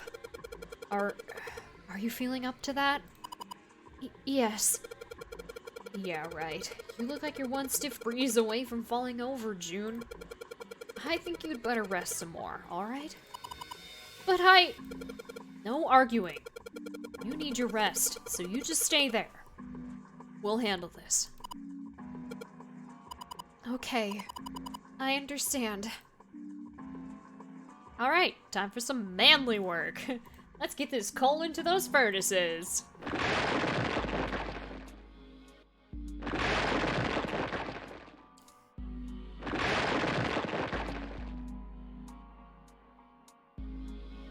Man, this is a lot of work. Alright, I think this should be sufficient. Alright, now we just gotta light it. Junpei, hand me your matches. What makes you think I have matches? I see. And how are we gonna light it? Perhaps there's a device nearby that will allow us to remotely ignite the coal. Let's take a look, shall we? Some sort of ignition device, huh? Yep, went too far.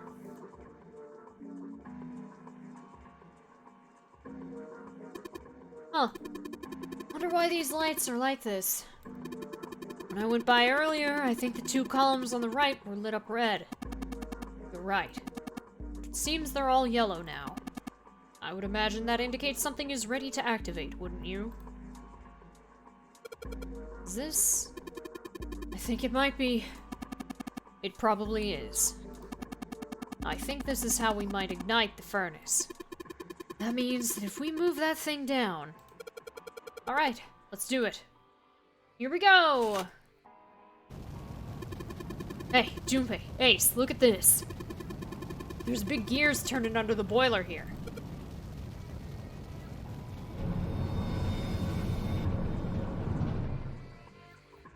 Nice. Gears. They're spinning. What the hell are you guys waiting for? Let's start looking!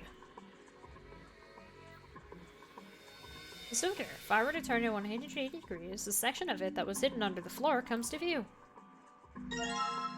Silver disc. The red ones really stand out, right? The red ones, huh?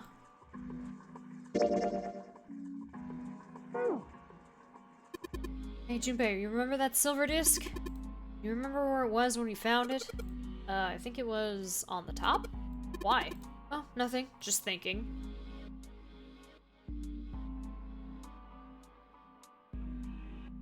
This gear is rusty, but it looks like it's still pretty sturdy. I'm trying to hit the arrow, not the gear.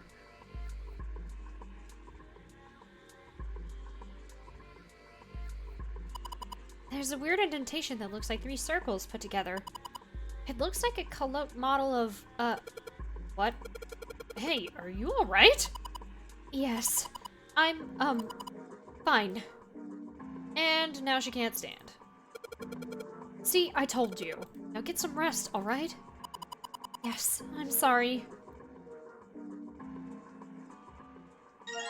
The bronze disc. It has a bunch of lines on it in 3 different colors, red, blue, and black. The indentation where I found the bronze disc is in the bottom right. There's nothing here anymore.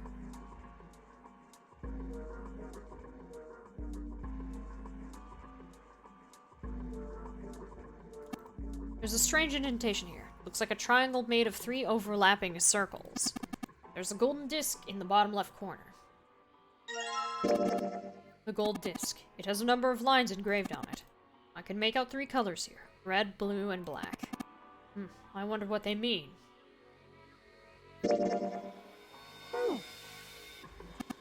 Junpei, the gold disc we found. Do you remember where it was when we found it? I think it was on the bottom left. Why? Oh, I was just thinking. Where are you now?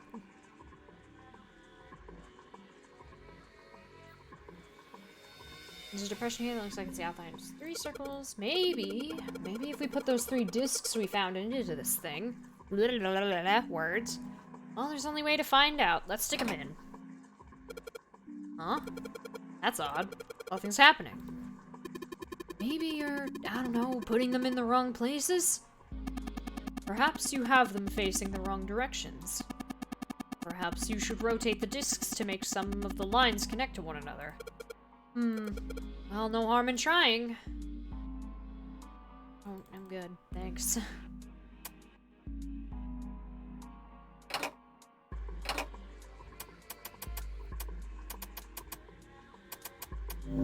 Amazing.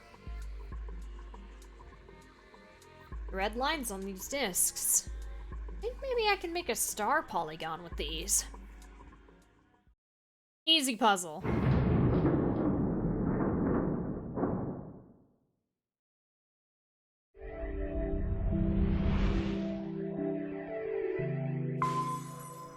Nice. Yes! The door's open! Given the circumstances, Junpei's happiness was certainly understandable. Ace seemed to share his excitement. All right, Junpei. Why don't you go get June now? Santa and I will keep an eye on the store. Santa snorted. Why do we need to do that? Even if it shuts, we know how to solve the puzzle now. We could just open it again. Well, I suppose that's true. Shall all three of us go and collect June then? Nah, I'm cool. I'll let Junpei handle it. You know what's wrong with June? He still seemed irritated by something, however, and sat down on the stairs petulantly. So are you only interested in being contrary? Ace sighed with the air of a long-suffering parent. She's just out of season, but she'll come around. Right, it's winter. All right, I'll go get June. I'll be right back. He gave a quick nod to Ace and Santa and dashed off down the stairs. Before long, he was back on the first floor next to the conveyor belt and June. Oh, Junpei! As he drew closer, she stood up slowly. Are you okay? He did his best to sound calm and nonchalant, but there was no hiding the genuine concern in his voice. Yes, I'm fine now. I'm sorry I made you worry. June blushed. He wasn't sure if she was embarrassed or still feverish. Let me check. Just to make sure, he reached out and put his hand against her forehead. Good. You're feeling a lot better. She was feeling far less warm than she had earlier, but still wasn't down to what seemed normal to him. Are you sure you're all right? He had to be sure. June gave him a look. Oh, you're such a warrior, Junpei. Oops, I mean, warrior. June giggled.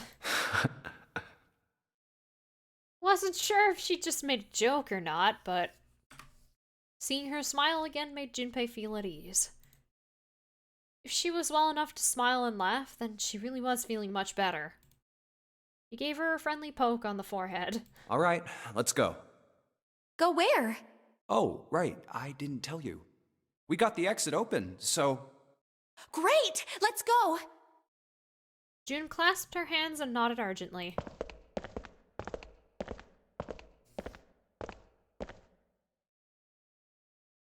They headed back to the exit, but on their way they found... Oh, it's... Santa? Santa was sitting on the stairs.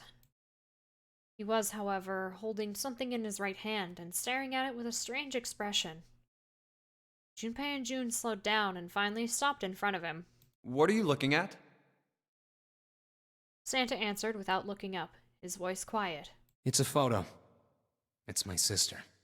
Sister? Santa, you've got a sister? Santa simply nodded.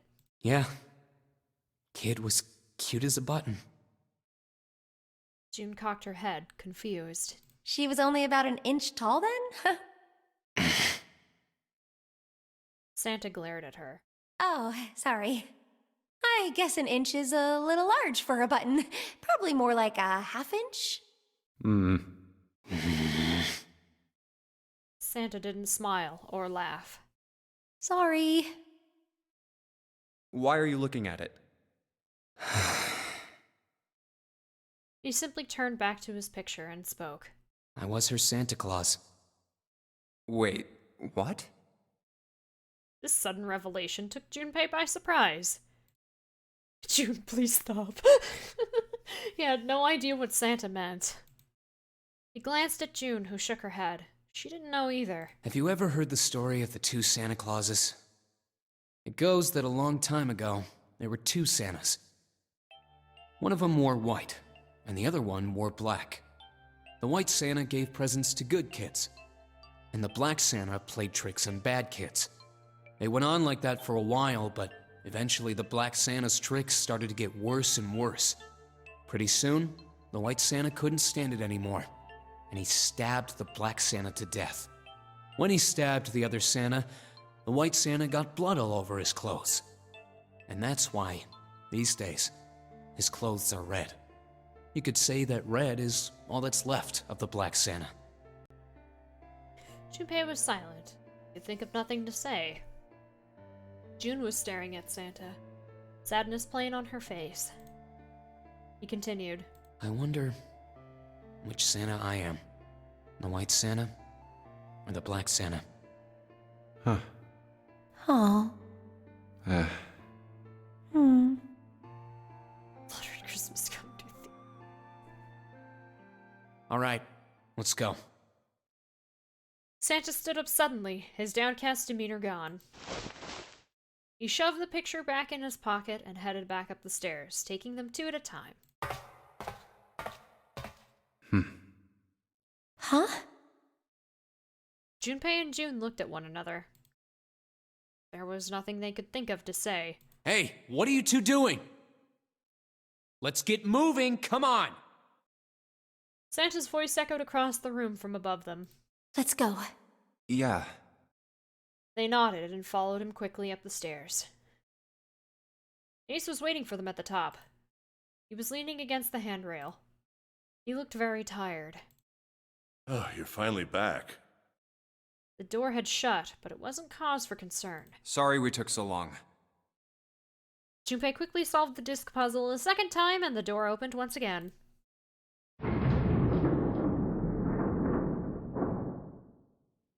Let's go. In single file, they walked through. After walking for nearly 15 feet, they found themselves in front of a metal door.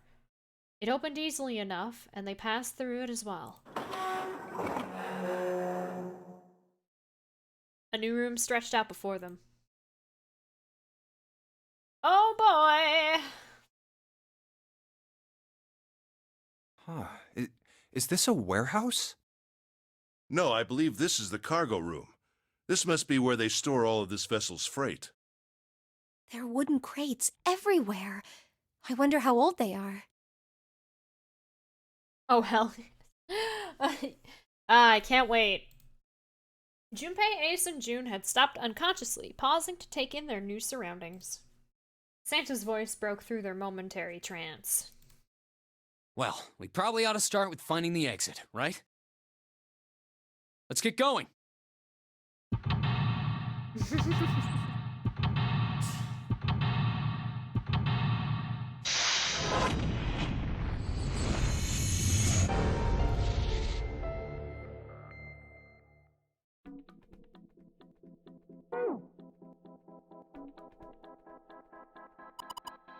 There are 3 crates here, stacked up like stairs. We climb up there. I think we can get over the fence. Junpei, I think you could go take a look at that? Sorry, but no thanks. Why? I've, got a bad feeling about it. Pussy. Wow. Okay, fine. I'll go. Please be careful, Santa. Yeah. But just in case. Wait, what's he gonna do with that screw? I don't see what throwing a screw at a fence is. Holy shit!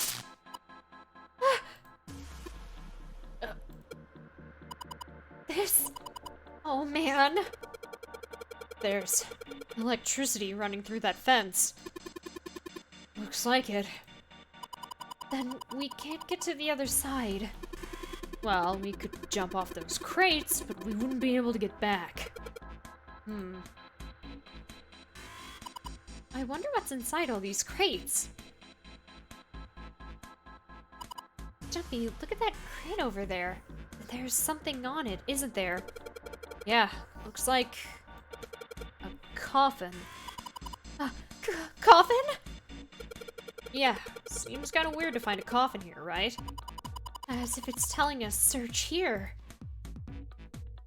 I think we can get over the fence by jumping on those crates. What are you saying, Jumpy? There's a huge electrical current flowing through that fence. If you do that, you won't be able to get back. Well, if I can move some of those crates over there. Are you even sure you can move them? What if they weigh too much? Then what are you going to do? Oh, yeah. Hadn't thought of that.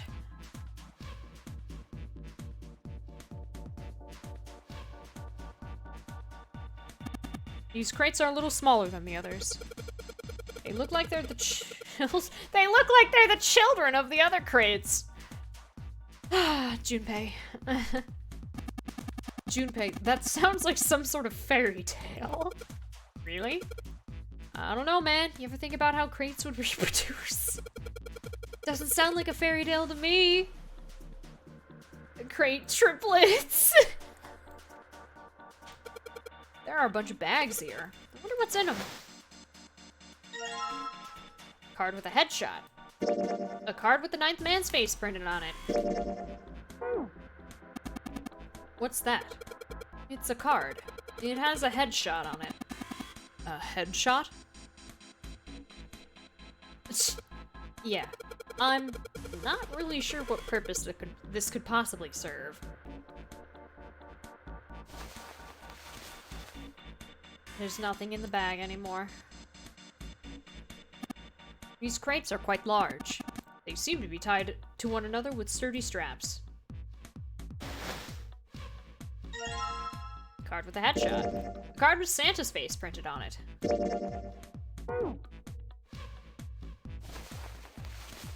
There's nothing in the bag anymore. A box, there's nothing inside.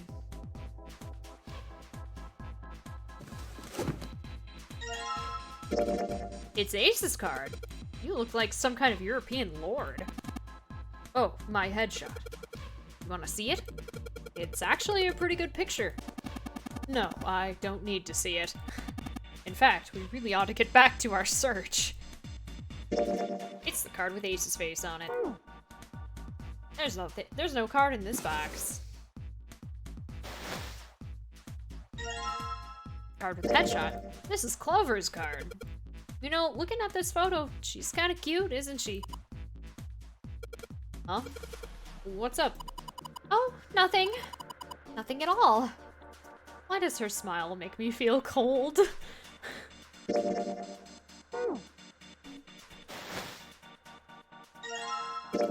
Snake. Is that Snake's card? Yeah, you wanna see it? No, that's fine. This card has Snake's face on it. I don't know what's in these barrels. Judging by their weight, perhaps a liquid of some sort. There are 4 barrels next to the wooden crates. A box. There's nothing inside.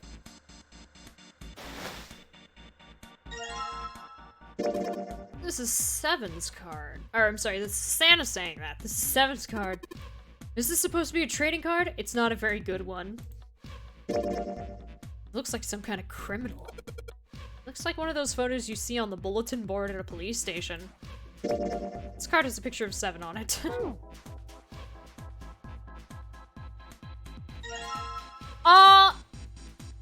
It's card with a headshot.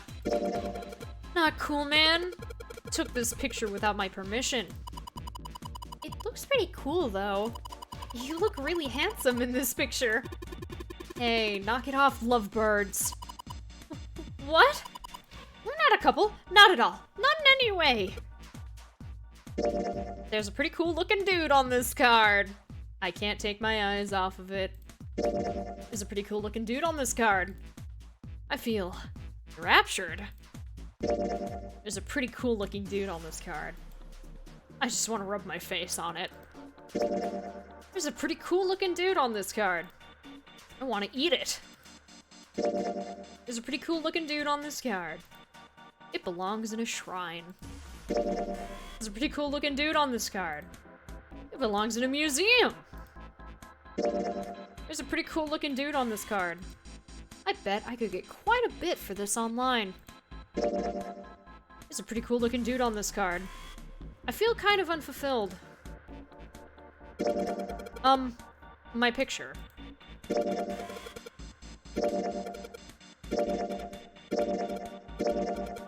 Yeah, he has nothing else to feel about it. It's all true. This must be... Oh no! Don't look at it!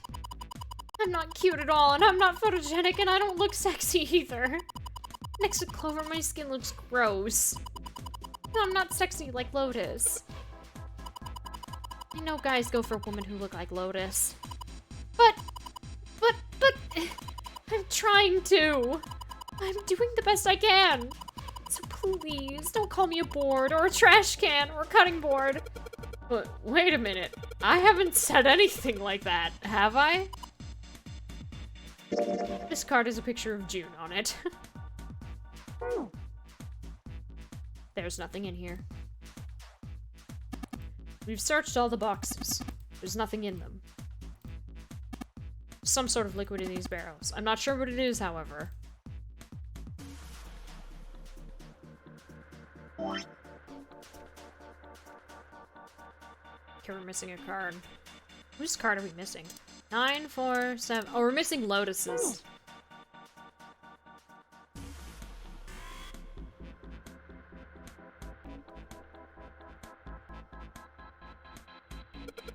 These stairs, they go up 3 stories. What are you waiting for, Junpei? Whatever, I'm going.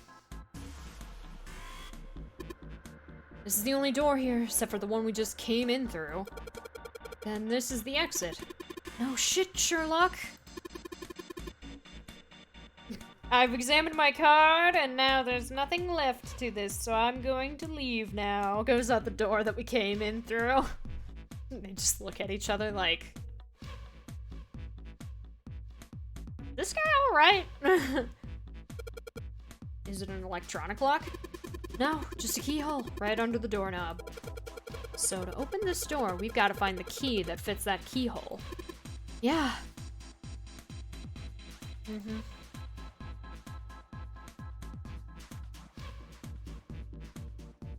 There are several lights here with numbers from 1 to 9. Only the light with a 9 is on this is lit. Well, there are 6 holes here. They look like jacks for a headphone cable. Jacks, huh? Then maybe if we put something in them... Yeah, something might happen. This looks like it's covering something. Looks like some kind of little shutter. Maybe it'll open if we do... something. What's gonna come out of it if it does open? Yeah, I'd like to know that. Monitor's off. I've got a green switch here and a red one, and some kind of lever. None of them seem to do anything, though. Maybe the power's off? Yeah, maybe. There's a single green light on the bottom, though. That means... There's a metal panel on through the outside of the window. Darn. Scaffolding that supports the staircase.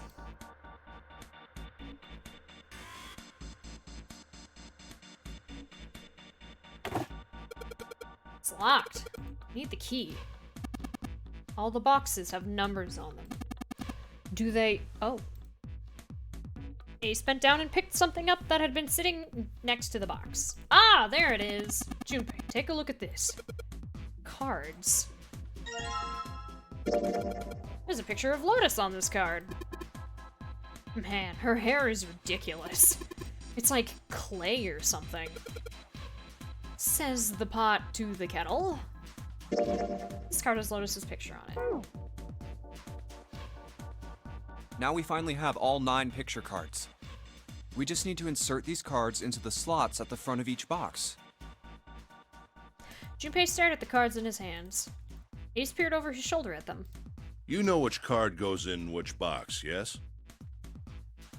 Junpei gave him a look. Yeah, of course I do. It's really obvious. You just match our numbers to the numbers, then you pop the corresponding card in the right box. So for instance, the card with the picture of Ace on it goes into box 1. The card with the picture of Snake on it goes into box 2, and so on. Oh, I see. Huh? What is it? Junpei thought he might have imagined it, but he could have sworn Ace stiffened. I'll leave the rest to you. Hey, wait! He quickly turned and walked away. What's wrong with him?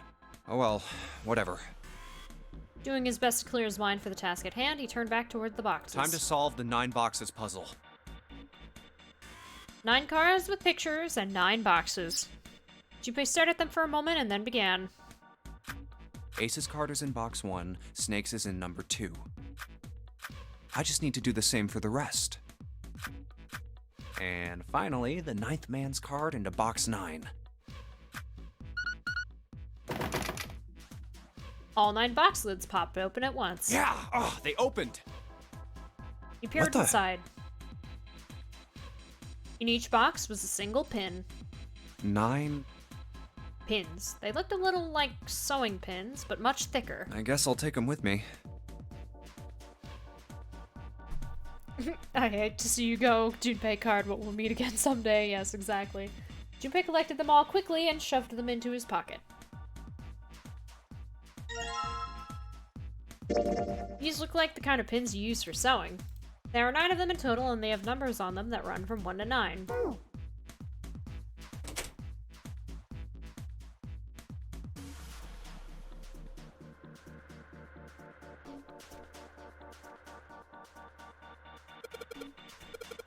Looks like the pins I just found would be the perfect fit for them. The ones you found in the 9 boxes, right? Well, why don't you try it?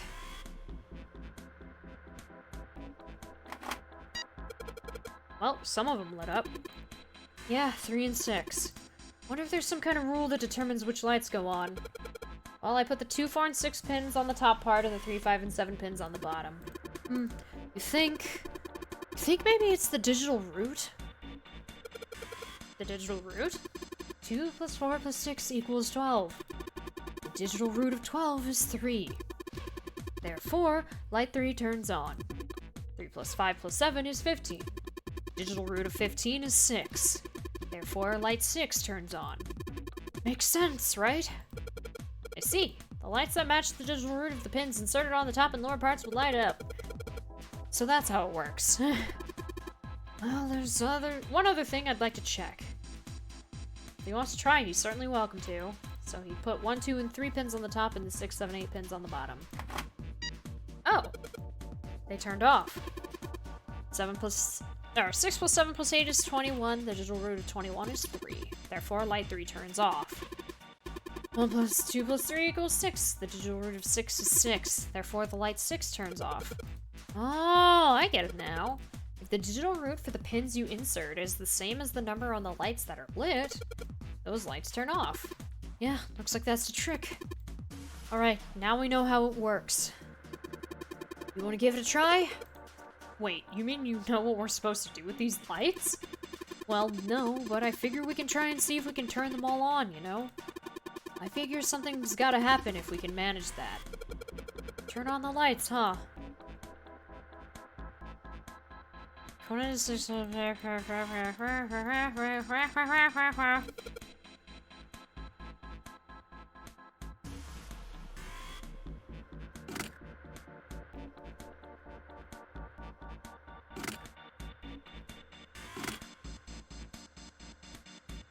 9.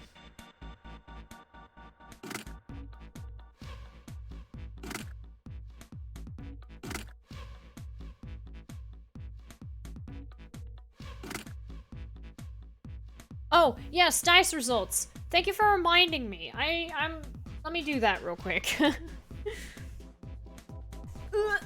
Sorry, the music's going away when I do this, but okay. 1 2 through 10 had 47%, and 11 through 20 had 53. I'm going to do that really quick. I'm sorry, I forgot.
no kitty interference. Kitty was sleeping.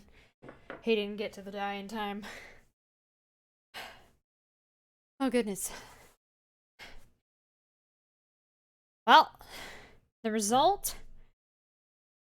as posted on the Discord, was 18. So congratulations, those of you who voted 11 through 20, you won.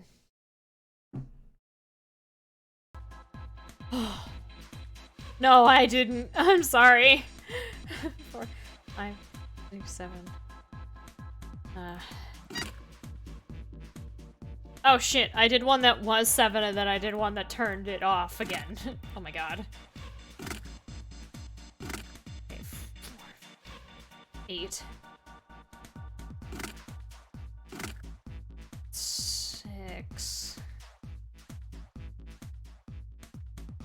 You're welcome. Okay, 3 and 8 turned on.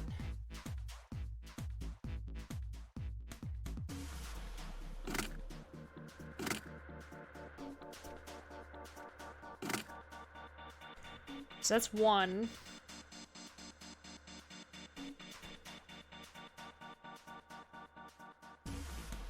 Seven.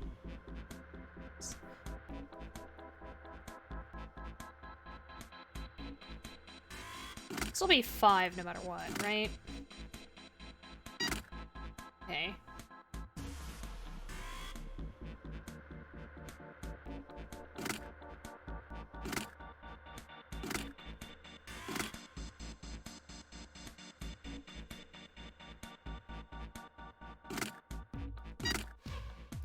Okay, so how do I get the last 2 to be 2 and 7?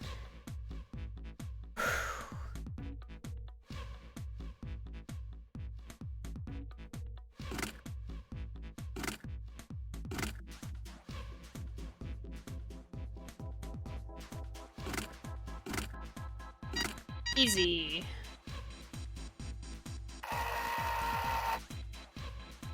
All the lights are on and the shutters opened up. Hey, does that mean... Yeah, we gotta do it again. Man, and I thought I was doing so well. Okay, so we've got 9 holes, and there's an F up above them. I don't know what the F means, but I do know one thing. What's that? This time there's 9 holes.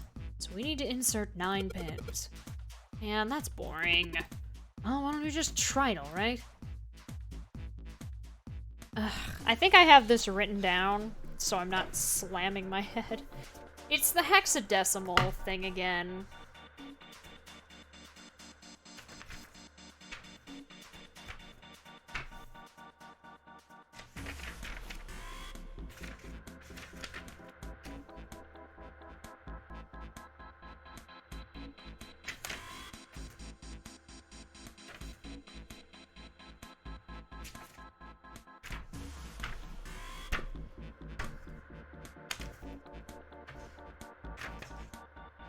These are VLR notes.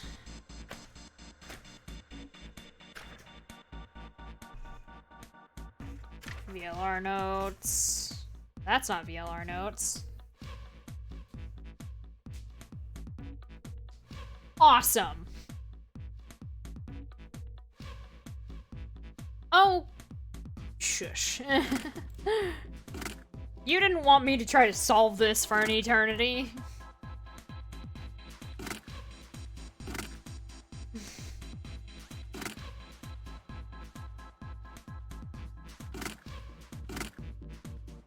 Okay, so 9 makes 14, 15. So that's the thing. F is 15 in hexadecimal.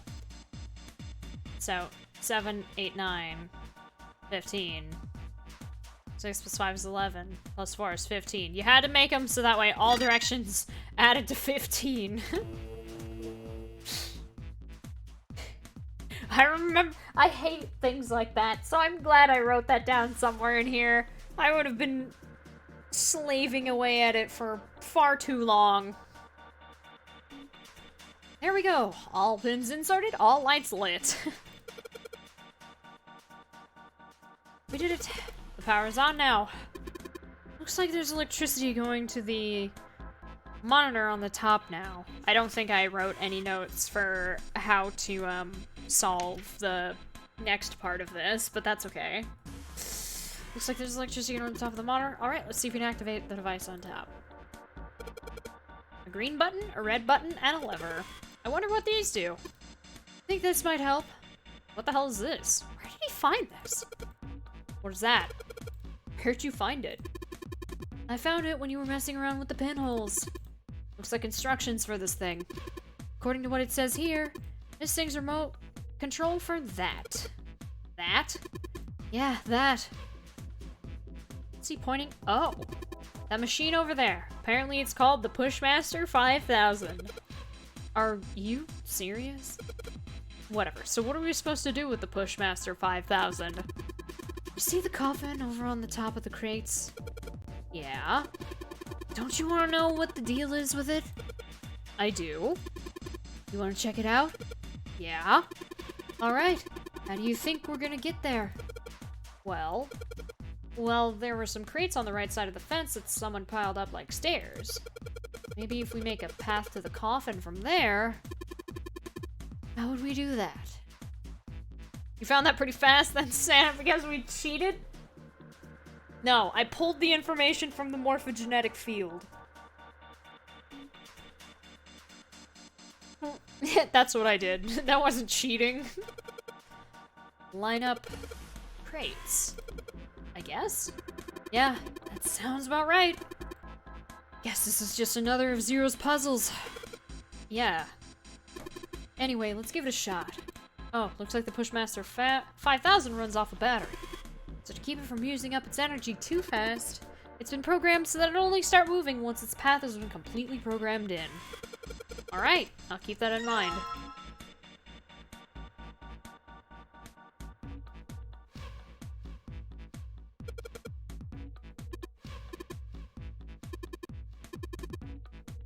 Battery dies after 50 moves. That's not how morphogenetic field works. Are you sure about that? Also, keep in mind the pusher was... Okay, I can't move metal crates. Got it.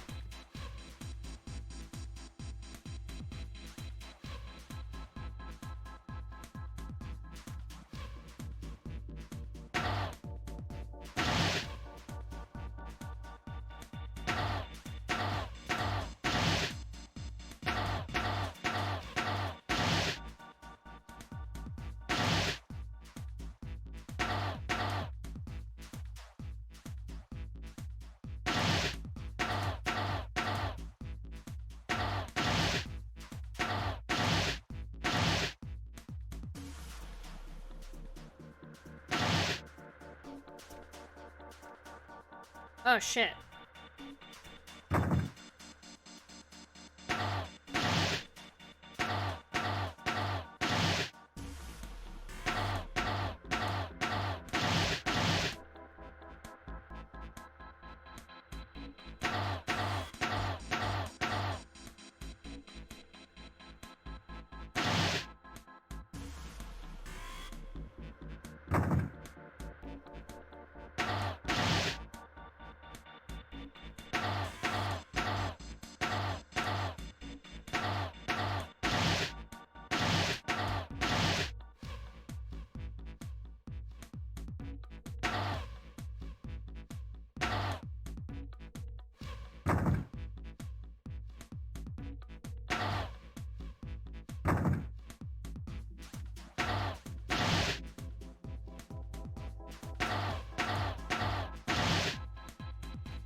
Oh shit.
I'm gonna run out of moves, but I think I figured it out.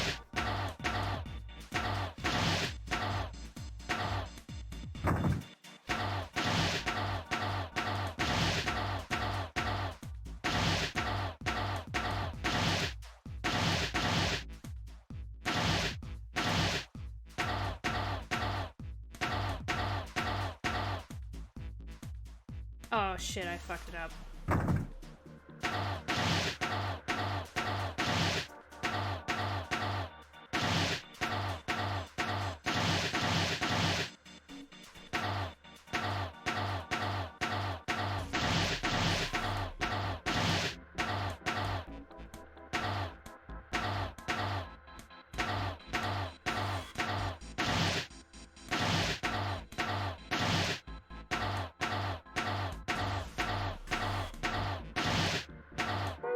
No!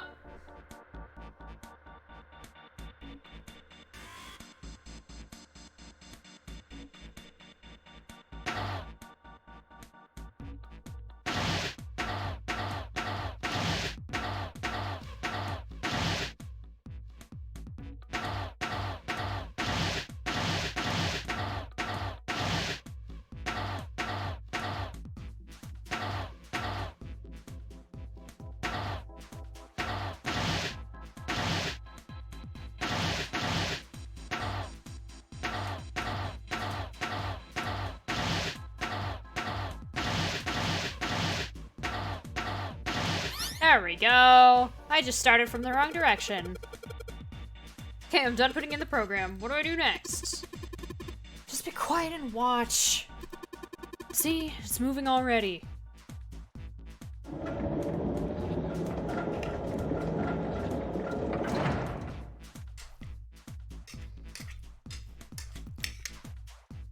Awesome! The Pushmaster 5000 did just what I told it to and lined up all the crates. Great, now we can reach the coffin. We just need to climb those crates over by the fence.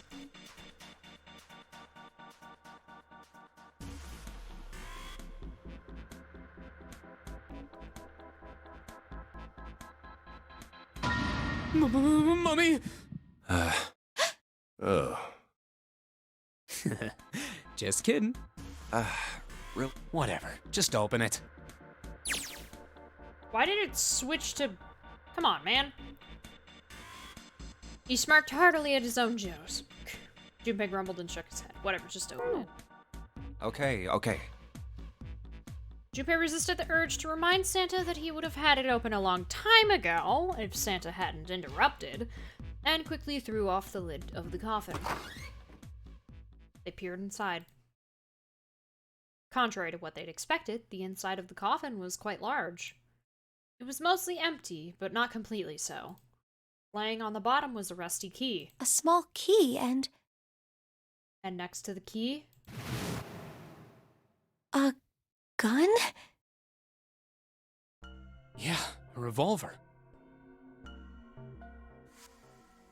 nah. And then he throws Santa off the railing.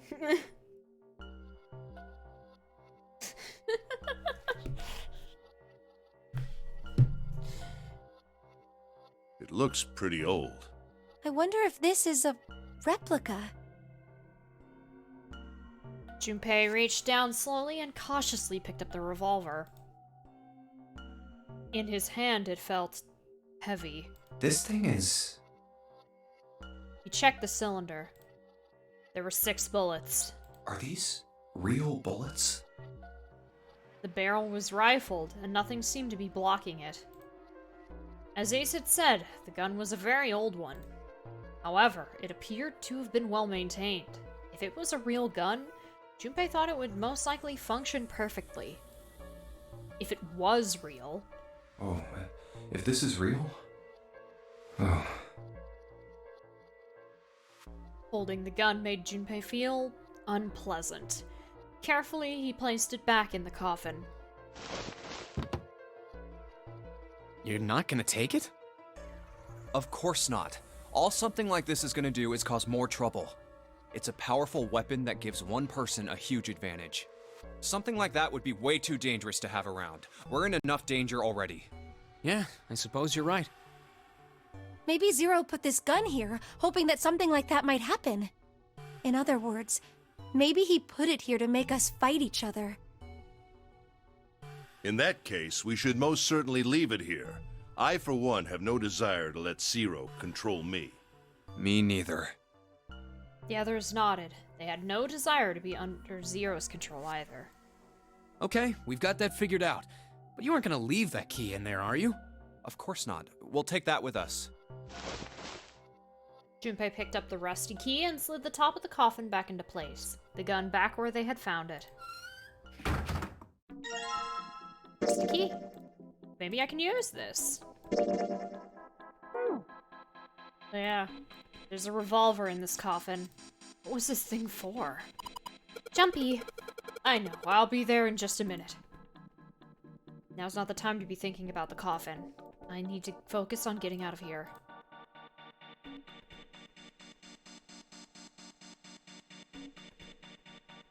Let's just put this key in here and... Yes! Sounds like that did it. Yay! Looks like it's open, Jumpy. I see. This key should open this door.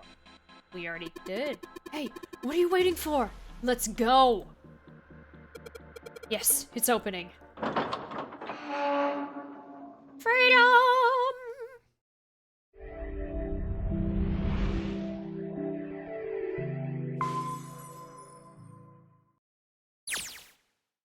The hallway that left the cargo room headed straight toward the stern.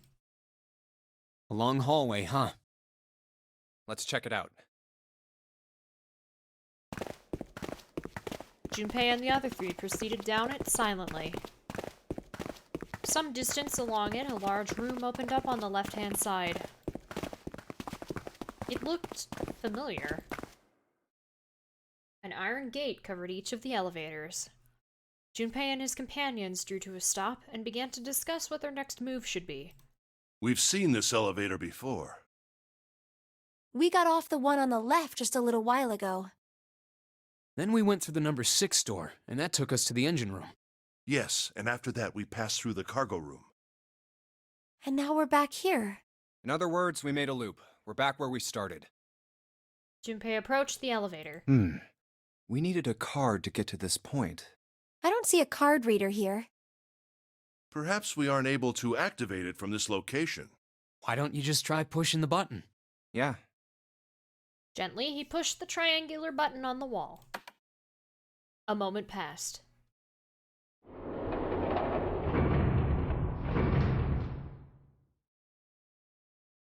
It works!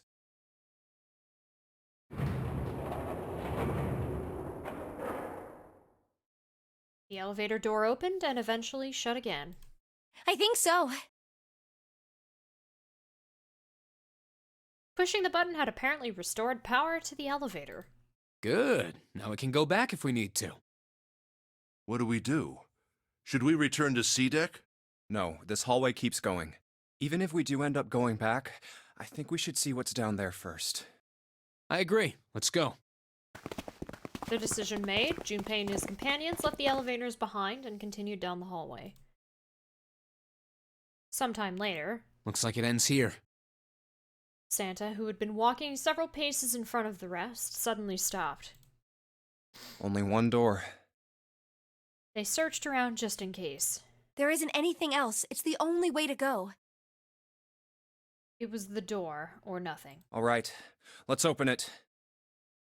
Junpei took a deep breath, readied himself, then grabbed the doorknob and pulled the door open. Or pushed it, apparently. He paused for a moment, then stepped through, into the room. And there he saw a number that had hung over their heads since they'd woken up. 9. The 9 door. Like the numbers on every other door, this one too was a rough shape made of red paint. Its door was set into the back wall of the room. Junpei leapt toward it with a sudden burst of hopeful energy. It was a large double door, heavy and full of solemn importance. He grabbed the door handle and shook. Of course it wouldn't be that easy. The red sat on the wall next to the door. Displayed on it. Vacant. Huh. We finally found it. Junpei felt himself overwhelmed by a torrent of emotion. At last, they'd found the exit, but cold gripped his heart, and he knew all too well why. As he stood frozen, unsure of what to think or feel. Junpei! Huh? Look! Behind you! He spun around and couldn't believe what he saw. What? A 9 door. There's another one. Why? Junpei's voice was barely audible, even to himself. He stumbled toward the second door, as if somehow compelled. It was a small single door. It sat in the starboard corner of the room, on the same wall as the door they'd entered from, but in the opposite corner. It's 9, no matter how you look at it. The red is there too. So this is a real one? Junpei shook the door handle pointlessly and muttered to himself. Why? Why the hell are there 2 doors? It was Santa who answered. There were always 2 doors. I mean, if you think about it, Zero never actually said there was only one door with a 9 on it. It is hidden, but an exit can be found. Seek a way out. Seek a door that carries a 9. Of course, we just assumed that there was only one. After all, why would there be more than one? Oh, man. We fell for it. There are 2 doors. That means that all 9 people who had met at the central staircase could escape. No one would be left behind. Now it makes sense why the bracelets are numbers, 1 through 9, divided into teams of 4 and 5 people. The digital root of both teams ends up being 9. Take 1278 and 34569 for example.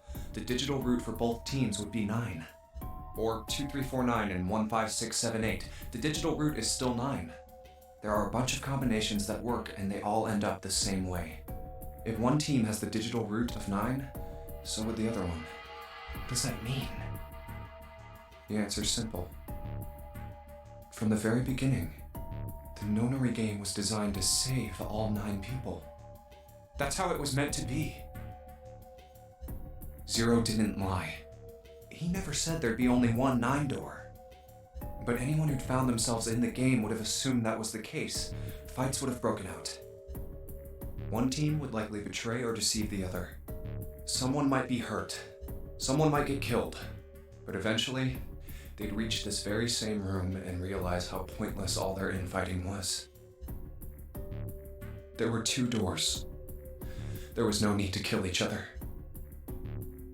They'd understand and be appalled, overwhelmed with guilt at what they'd done.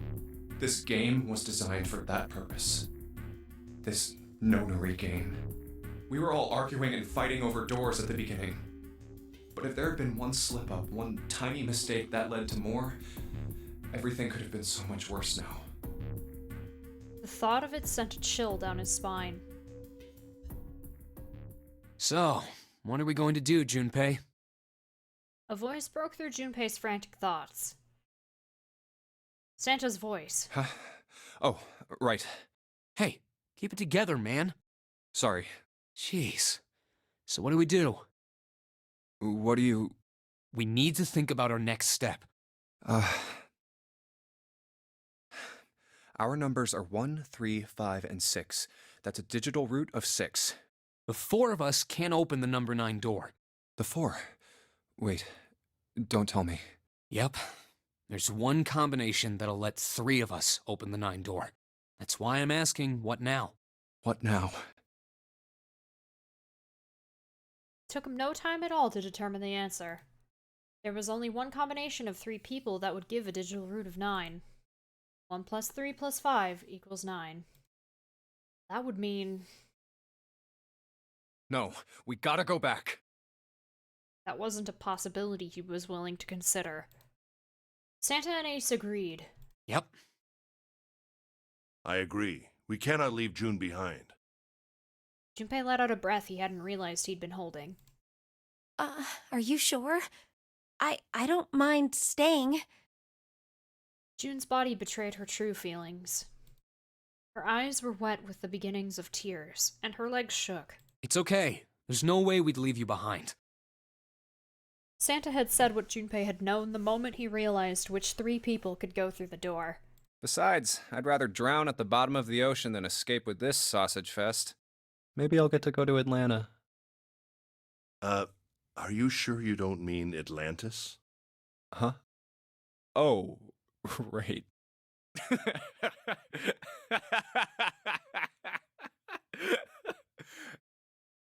Perhaps it was the sudden reassurance that no one wanted to leave June behind, but Junpei laughed harder than he had in some time. Santa and Ace smiled. You guys. June blinked tears from her eyes and bit her lip. She didn't seem to know what else to say. Very well. Best we head back to C-Deck then. We should be able to take the elevator we passed earlier. Perhaps Clover, 7, and Lotus will have returned from door 1. Even as they spoke, they knew finding the others wouldn't improve the situation. But even with all 7 of us... Ace knew it. They all knew it. Standing around here isn't going to accomplish anything, don't you agree?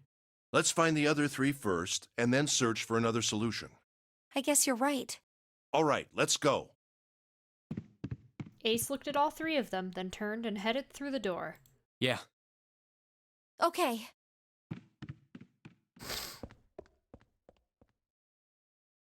Santa and June followed. Huh. Junpei started toward the door, then stopped. Come to think of it. What is this room? It didn't seem terribly important now, but what exactly was it? We were so focused on the doors, we didn't even look around. A red carpet ran between 2 columns of wooden benches that ran the length of the room. Huh. It looks like it's set up for some kind of ceremony. But what kind?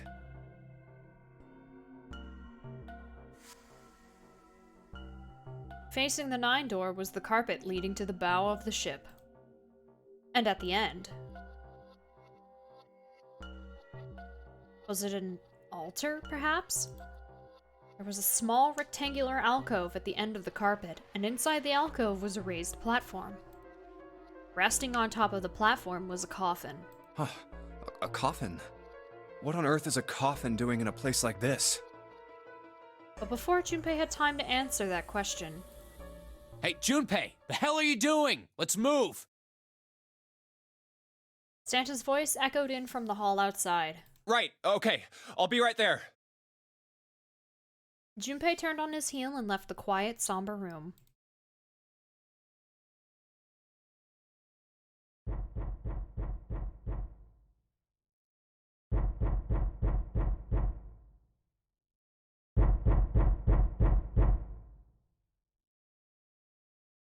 Put a lozenge in it.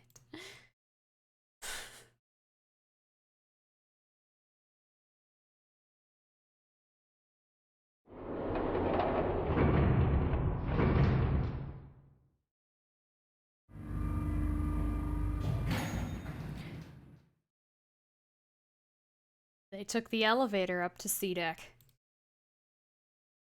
Once there, they headed back toward the main hall and the central staircase. It didn't take them long. Look, it's... 7 and Lotus. They didn't look happy. We've got a problem. Clover is gone. What? Junpei and his 3 companions looked at one another. He turned back to 7 and Lotus. What do you mean, gone? Santa, Ace, and June had their own questions to ask. When? Why? You two went into door 1 with Clover, didn't you? 7 and Lotus responded as best they could. Yeah, we went through the door together. But Clover barely spoke to us. She just did her own thing the whole time. Huh. There were 4 rooms on the other side of door 1. She wouldn't let us into the 4th room. She just said, I'll take care of this one. And shut the door. She must have blocked it with something on the other side. We waited for a while, but Clover didn't come out. We called for her, but she didn't answer. So I kicked down the door and we went into the room. But It was empty. Clover wasn't there. There was a door on the other wall. And it was open. We figure she opened the door and left by herself. We ran after her, of course, but Well, obviously we didn't find her. You figured that much out. Clover's gone. Junpei thought for a moment. When did this happen? We got here just before you. You certainly have excellent timing. So you haven't searched anywhere other than near the staircase? No, we haven't. Finally, Ace spoke. His voice had an edge of resolve and concern. Very well then. We'd best separate and look for Clover.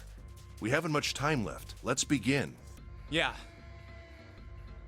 There were quick nods all around, and the 6 remaining players spread out.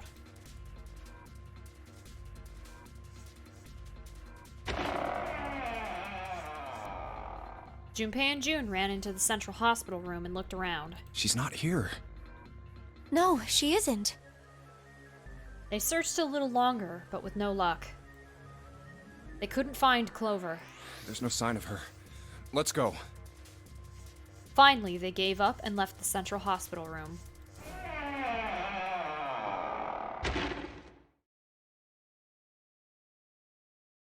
Slowly, they made their way back to the hallway. At last, they reached the stairs, and Junpei spoke. All right, I'm thinking we should probably split up. I'll head back to the stairs and take the elevator down to E deck. June, you can take the stairs up to B deck. All right, that sounds good. But, What? could you stop calling me by that code name when we're alone? Huh? Sure, right. I'll do that. There was a reason Junpei persisted in calling her June, even when they were alone. Although perhaps not the best reason. He was embarrassed to call her by the nickname he'd used when they were children. Connie. 9 years ago, it came naturally. After all, they were children. But now that they were adults, it felt strange. Regardless of what he might hope for, to call a woman he wasn't dating by such a childish nickname felt odd to him. Of course, to call her Miss Kurashiki would be even more awkward, and simply Kurashiki would seem a little brisk. And although he couldn't put his finger on why, it felt somewhat forward to call her Akane when they hadn't seen one another for so long. In short, it was simply easier for him to call her June and leave it at that. Jumpy. No, it's nothing. All right, I'm going then. Yeah, be careful, Kane. June, or perhaps more appropriately, Connie, blushed and smiled. You be careful too, Jumpy. Yeah, got it. Take care.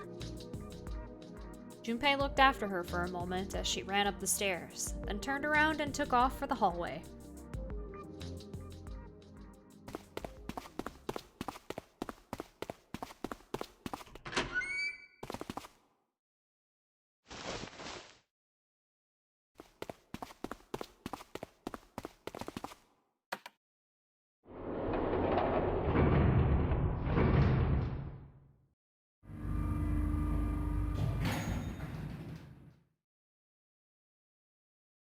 Tragedy always strikes when one least expects it. To wait for a man to stand before striking him down seems almost crueler than dealing the fatal blow while he lies on the ground. A light in a dark place, June's smile had given him hope, both for escape and possibly for something else. It was that hope that raised his spirits just enough that they might soon be fully dashed.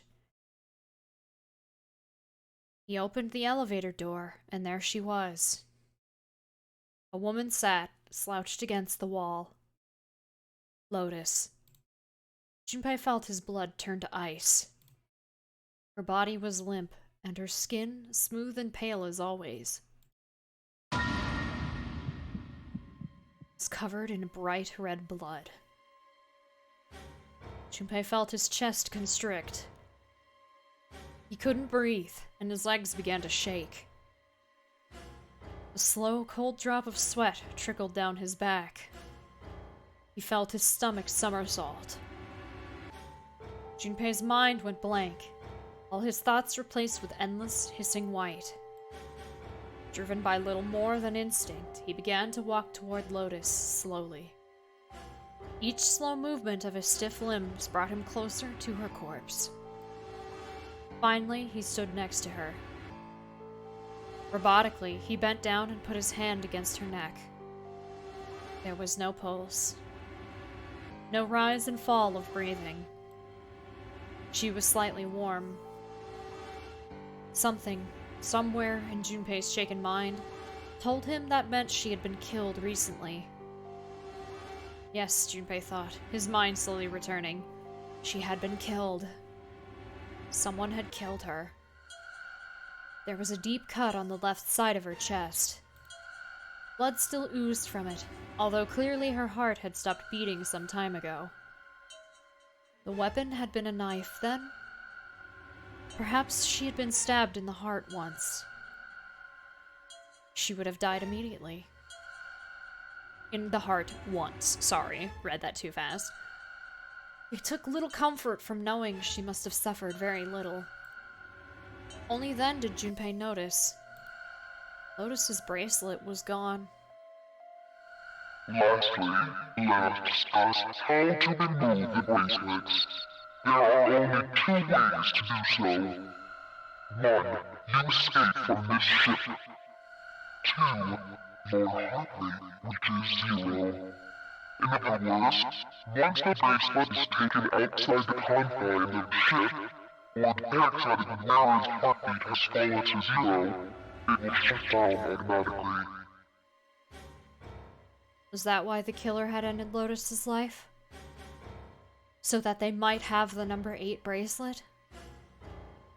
If that was true, then the killer was whoever wanted the number 8 bracelet. Or perhaps, more accurately, the person who would gain the most by obtaining bracelet number 8. Who is that? Who would benefit the most from the number 8 bracelet? The thought had only just entered Junpei's mind when he heard a noise. A sound like a sharp knife cutting through wet meat. It struck him as strange that the noise came from inside his own body. A moment later, the pain hit him. It wasn't merely pain. There was heat. Extreme heat as well. He felt as though molten iron had been splashed against the side of his body.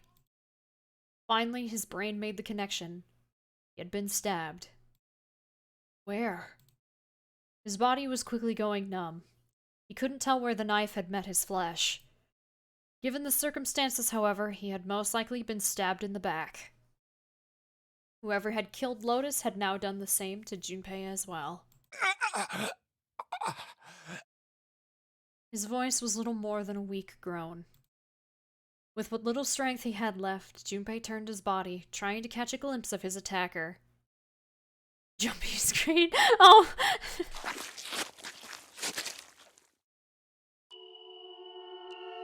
But as he did, the knife dug itself in deeper, twisting viciously.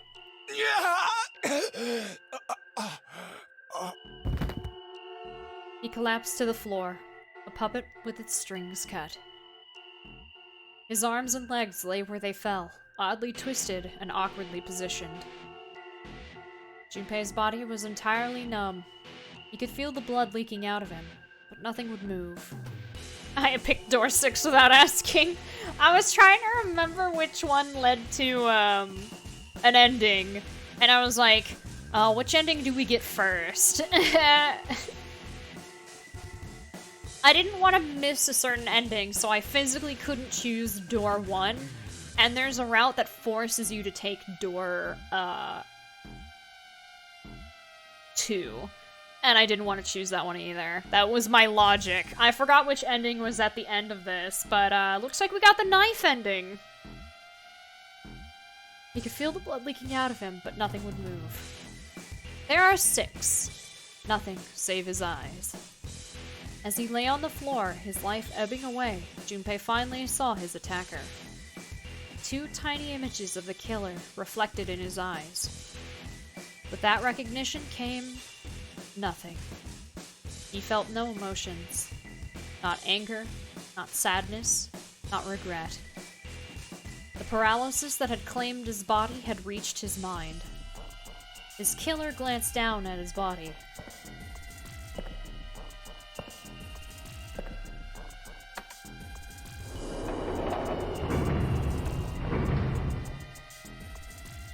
Then, without a word, climbed into the elevator and was gone. His eyesight began to fade. The world grew blurry, and he began to dissolve into an empty white fog. The fog crept into the edges of his mind and worked inexorably inward. Soon, it swallowed up the last that remained of Junpei's mind, and his consciousness left him. There was nothing more. Into utter emptiness he fell. Into zero. Whatever Junpei had been was gone.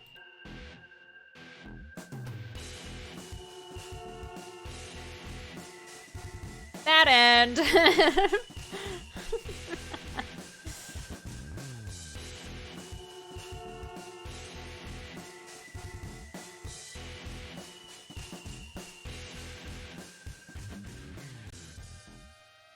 You liked that? Don't laugh at bad end. You're right. I'm sorry. You have reached one ending. This game has multiple endings. In order to experience all the endings, you need to play through the game multiple times. You like the part how you still don't know who done it? Exactly. Make sure to save your progress now to retain all information you've acquired. Memory of Escape has been added to the title screen. Memory of Escape enables you to replay the escape rooms you've completed.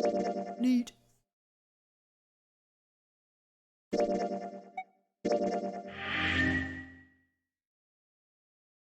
Knife ending. Now, in the original DS version, the flowchart wasn't a thing. But you need... So, the flowchart being a thing, there's information that you gain earlier on that benefits you. Okay, this is what I meant here. One of these rooms that we take... Methinks it's... I don't remember what room it is. But, oops.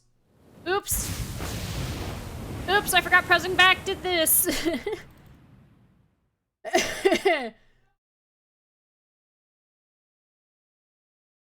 Free me, Junpei, I don't want to be here!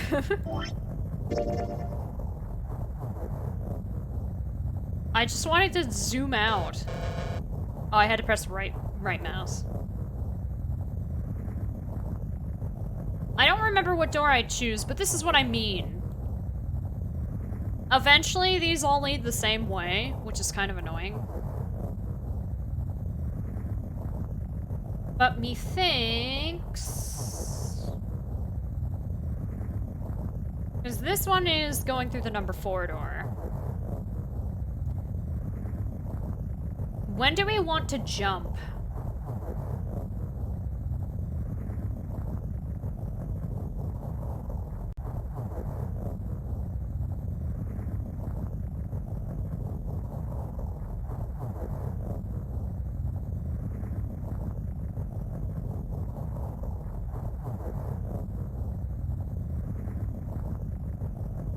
No, I mean like where, not when. Sorry. What I mean by when is when in the flowchart.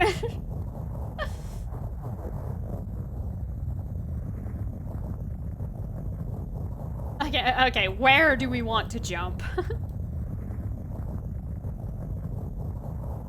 4 and 5 door? You can jump there. First choice, got it. And now, when I do this... Oh, wait. I didn't mean to do that! I thought we were finished with that topic. Oh, wait. I'll skip. Let me save real quick. Make sure that this isn't turned on. Options.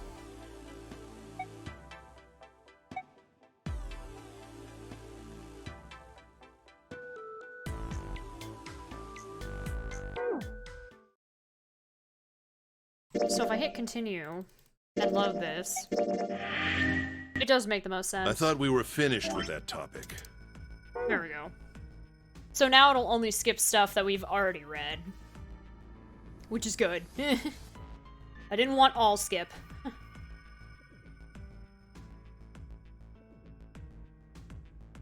Oh, Snake. It's good to see you again.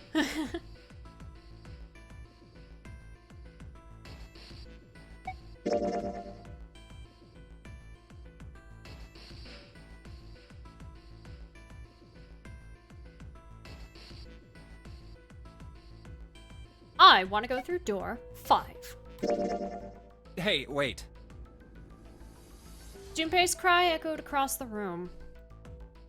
The 4 people walking toward the door stopped and turned back towards him. I want to go through door 5 too. Fucking mean again? Fucking mean again. Yeah, sorry. The words were scarcely out of his mouth when June spoke up. You have random speculation on whodunit, not playing this game before. I think it's cool because you could still, even from only the knife ending, kind of math out who probably killed Lotus of the people who are still alive because of the whole importance of the bracelet, but it doesn't confirm your answer, which is awesome. Also, you're still missing information at that point, so your guess could still be wrong. Like, there's nothing that necessarily states whether or not you've assumed correctly until you gather more information from playing a different route. That's what's so fucking cool about this game. That you literally pull information from different choices that you made in different times of the game that the character would have never encountered in the route that they're currently on, but you, as the player, have seen. But it's not like they pretend that it's not addressed. Like, the morphogenetic field theory that Lotus mentioned in the cabin room. It basically just said...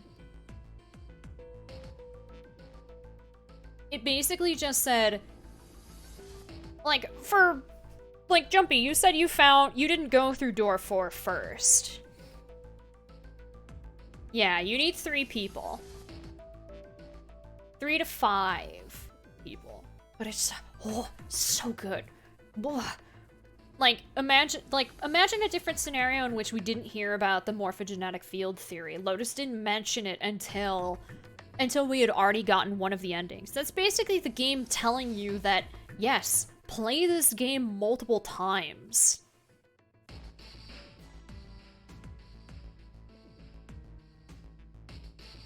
The information that you learn in one route could be useful in another. There is meaning behind playing the game and making different choices. And it's so cool. Masterfully done.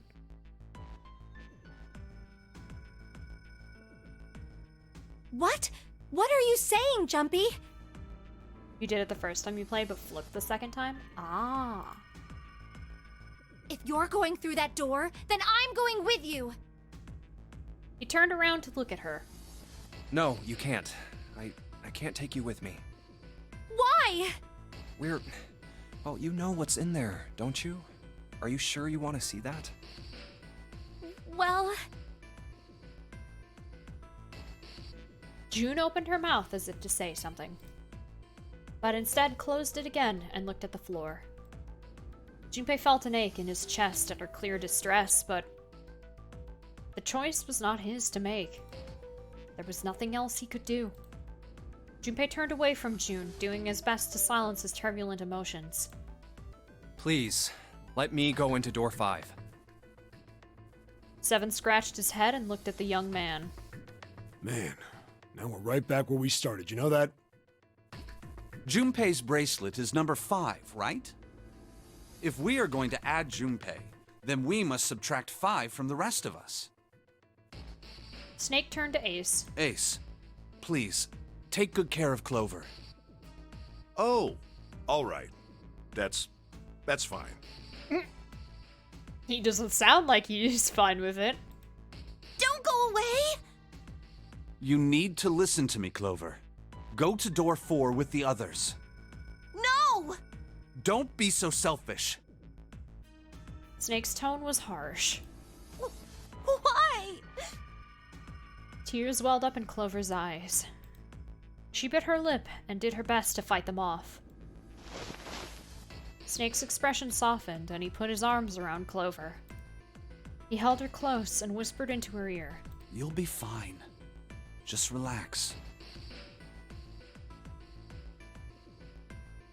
It looked as though he whispered 2 or 3 more words, but whatever they were, Junpei didn't hear them. What did he tell her?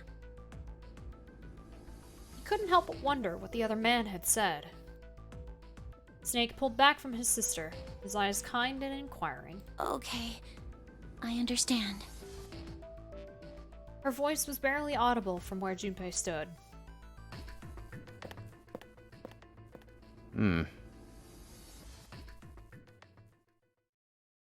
Before long, new teams were assembled. Let's make sure we've got this straight. Those going to door 5 are me, 7, and Snake. 7 plus 2 plus 5 equals 14. And the digital root of 14, 1 plus 4, is 5. And those going to door 4 are Lotus, Santa, June, Ace, and Clover. 8 plus 3 plus 6 plus 1 plus 4 is 22. And the digital root of 22 is 2 plus 2, 4. We're okay with this. No problems here. Yes. Let's do it. Can you imagine all of, like, the plotting and, like, the thought processes that went behind mathing out everything and making, like, I don't know, what came first, the numbers or the scenarios? It's hard to say. All right, then.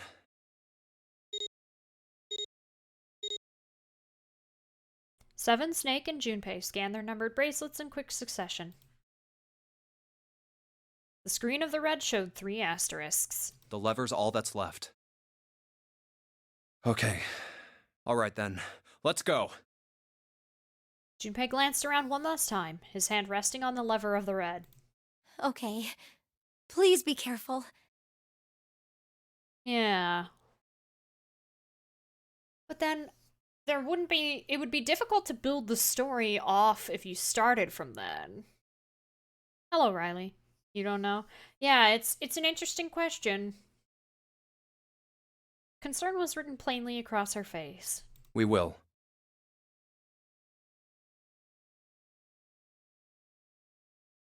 Yeah. Junpei looked her in the eye and gave what he hoped was a reassuring nod. He pulled the lever.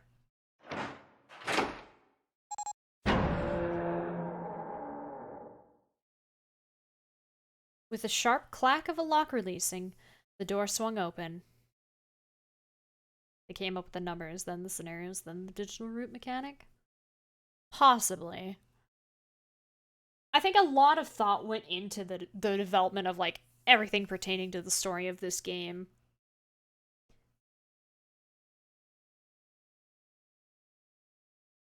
So it's like, ooh, it's a very, very well-written story. I feel like it's for me, it's one of the few forms of media that handle shenanigans. Shenanigans, which will not be named because spoilers. Because some people don't like that type of stuff, and it tends to be written poorly. But this is one of those instances where it's written really well. And it's open. Ahead of them in the small hallway were the pitiful remains of the ninth man. Oh, That's messed up. that was the ninth man. For a moment, Junpei froze. Try as he might, his eyes would not leave the corpse, and his feet would not leave the floor. 7 too seemed paralyzed. Snake, on the other hand, seemed unconcerned. The benefits to being blind. Stories with exploding bodies? Yeah, those usually suck.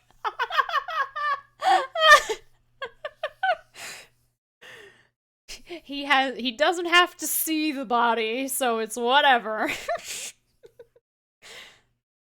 He walked calmly down the bloody hallway and only stopped when he realized his companions were not following. Oh, How can you... Well, do you intend to kill me? I assume you haven't forgotten the door only remains open for 9 seconds, have you? He hadn't even bothered to turn around. His head was, at most, slightly cocked toward one shoulder. sorry. Let's go! Junpei and Seven looked at one another, nodded, and threw themselves through the door.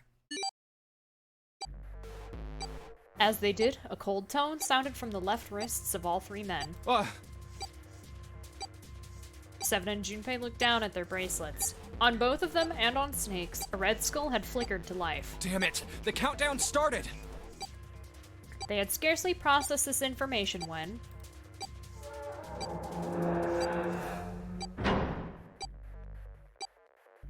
With a metallic slam, the numbered door behind them swung shut. Shit! The door! There's no turning back now. And if we don't manage to find the deactivation device... Hey, where is the dead? The fear and urgency in Seven's face reflected what all 3 of them felt. How the hell should I know? Stay calm. Look around you. Okay, I get it. Junpei spun around, searching desperately for the dead. Ah! He found it easily enough. It was on the wall, next to the closed door labeled 5. Found it! Right here! As he yelled, he struck the scanner with his hand. The other 2 scrambled to follow suit. And soon as they finished, Snake threw the lever down.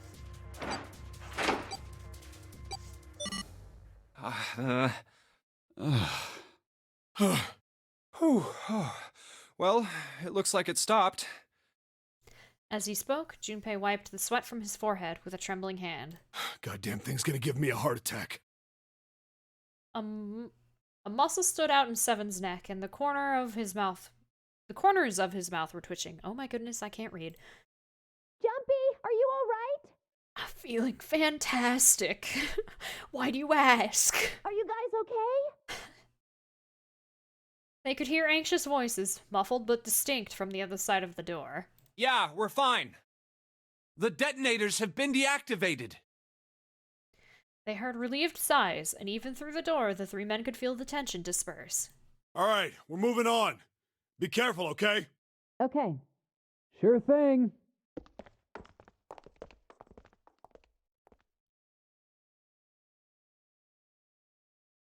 And they're gone. They heard footsteps moving away, and before long, they were alone again. Now, Junpei looked around. doesn't look like we can go any further this way. The hallway ended roughly 20 or 30 feet from where they stood. Maybe this wall can be moved. Or not. It's not budging. Hey, there's a door over there. To the left, however, was a wooden door that looked positively inviting by comparison. In the middle of it was a plaque that read First Class. That's your go-to, trying to shove the... Sure, let's move the wall. That happened, you know, you can't be sure until you try. A first-class cabin, huh? Classy. Well, it seems like it. Let's have a look then, shall we?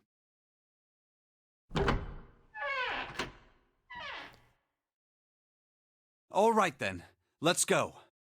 Yeah. Without hesitation, Snake opened the door and stepped inside. Seven followed closely behind him. Junpei moved to follow them as well, but Oh, he stopped just short of the threshold and looked back, not knowing why. I don't want to look, but Lying in the small hallway was a man's body, or at least what was left of it.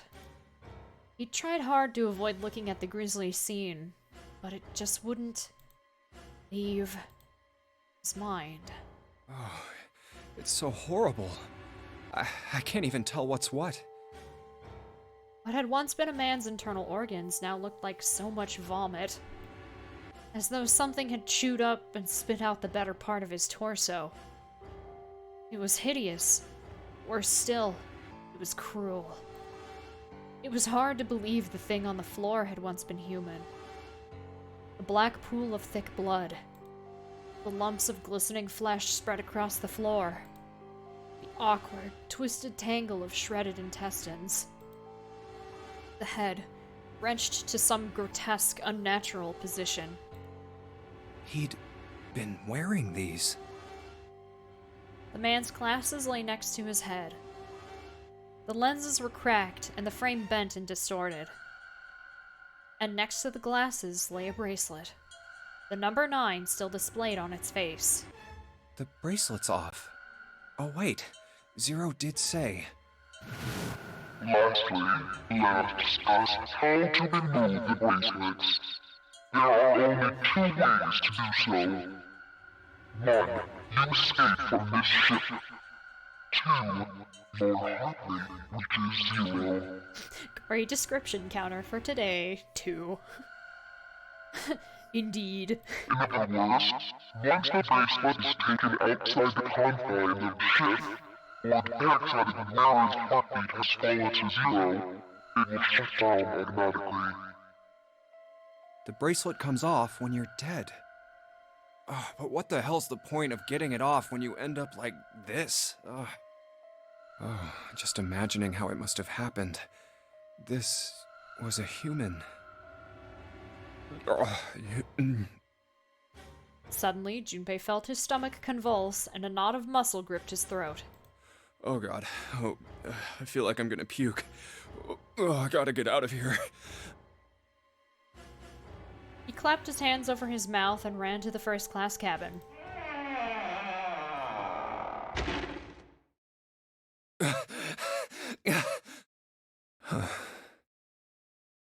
The atmosphere changed immediately. The room was gorgeous, and despite the apparent age of the ship, none the worse for wear. Huh. Where did they... He looked around. Seven and Snake were nowhere to be seen. There were 2 doors on the right side of the room. He opened the one on his right and went through. Through here? On the other side of the door was a short hallway. He jogged down the hallway, opened the door at the other end, and peeked through. There they were, to his right, busy examining something. What's up? He stepped through the door and walked toward them. Check this out. We found this thing here on the door. The red light's on. Does that mean it's locked? So I would assume. Is there any other way out? We looked around a little. Other than this door, we didn't find anything. So you're telling me that unless we can open this door... Yes, we won't be going anywhere. Junpei stepped away from the door and looked around the room. This looks like a bedroom. A very fancy bedroom. Then the other room is probably a living room, or the closest you can get to one on a ship. All right, let's find a way to open this door. Come on, guys.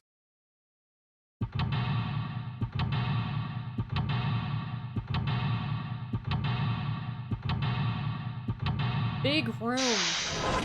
Many flashes.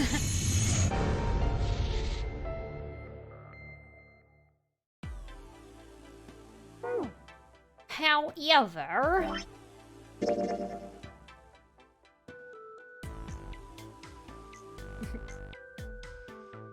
Yeah, that's what I was thinking. I was gonna hold off.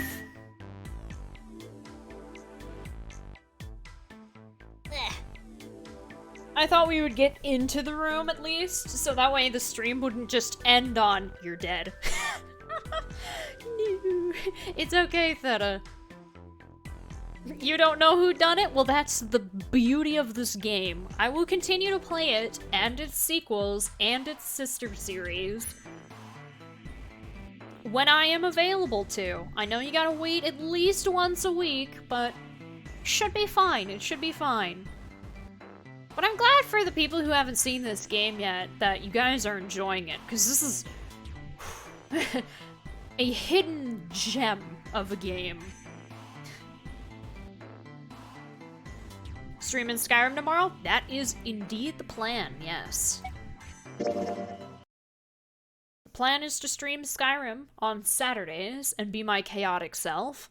And then, of course, weekdays, except for Wednesday, unless Parsec decides to stop working again, are Persona-thon, of which we are currently playing Persona 2 Eternal Punishment. And on Wednesday, it is Tales of Symphonia with Heart and Scarf, starting at an earlier time than usual, followed by when he has to go to sleep, because time zones. We play more of this. And then when I finish it, I will move on to the sequel, Virtue's Last Reward. It's a bit of a step down from 999, but it's still a good one, and I do want to actually finish it this time and get to Zero Time Dilemma. After which, I'll probably restart AI, or I is how it's actually supposed to be pronounced. We'll return to the Somnium files. And then I'm still sitting on the fence as to whether or not I should play Nirvana Initiative, and that would be a first playthrough. Is it another murder mystery? Yeah, its highs are pretty high. That's true. There's a lot to like about VLR. Overall, it's kind of a hot mess, but there are some good moments in that game. Like, really good moments. You just gotta get to it. Oh yeah, the intro. I never, like, actually sat down here and let these play. Why do I know? Why? Why do I know?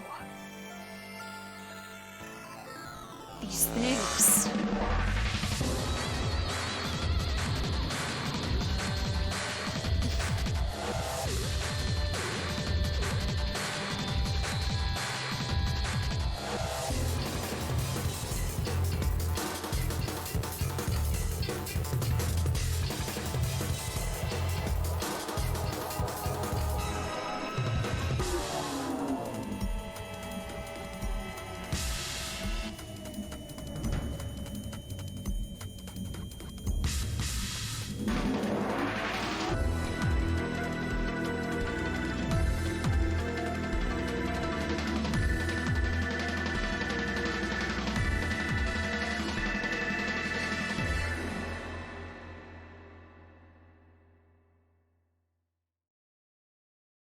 Full intro is cool.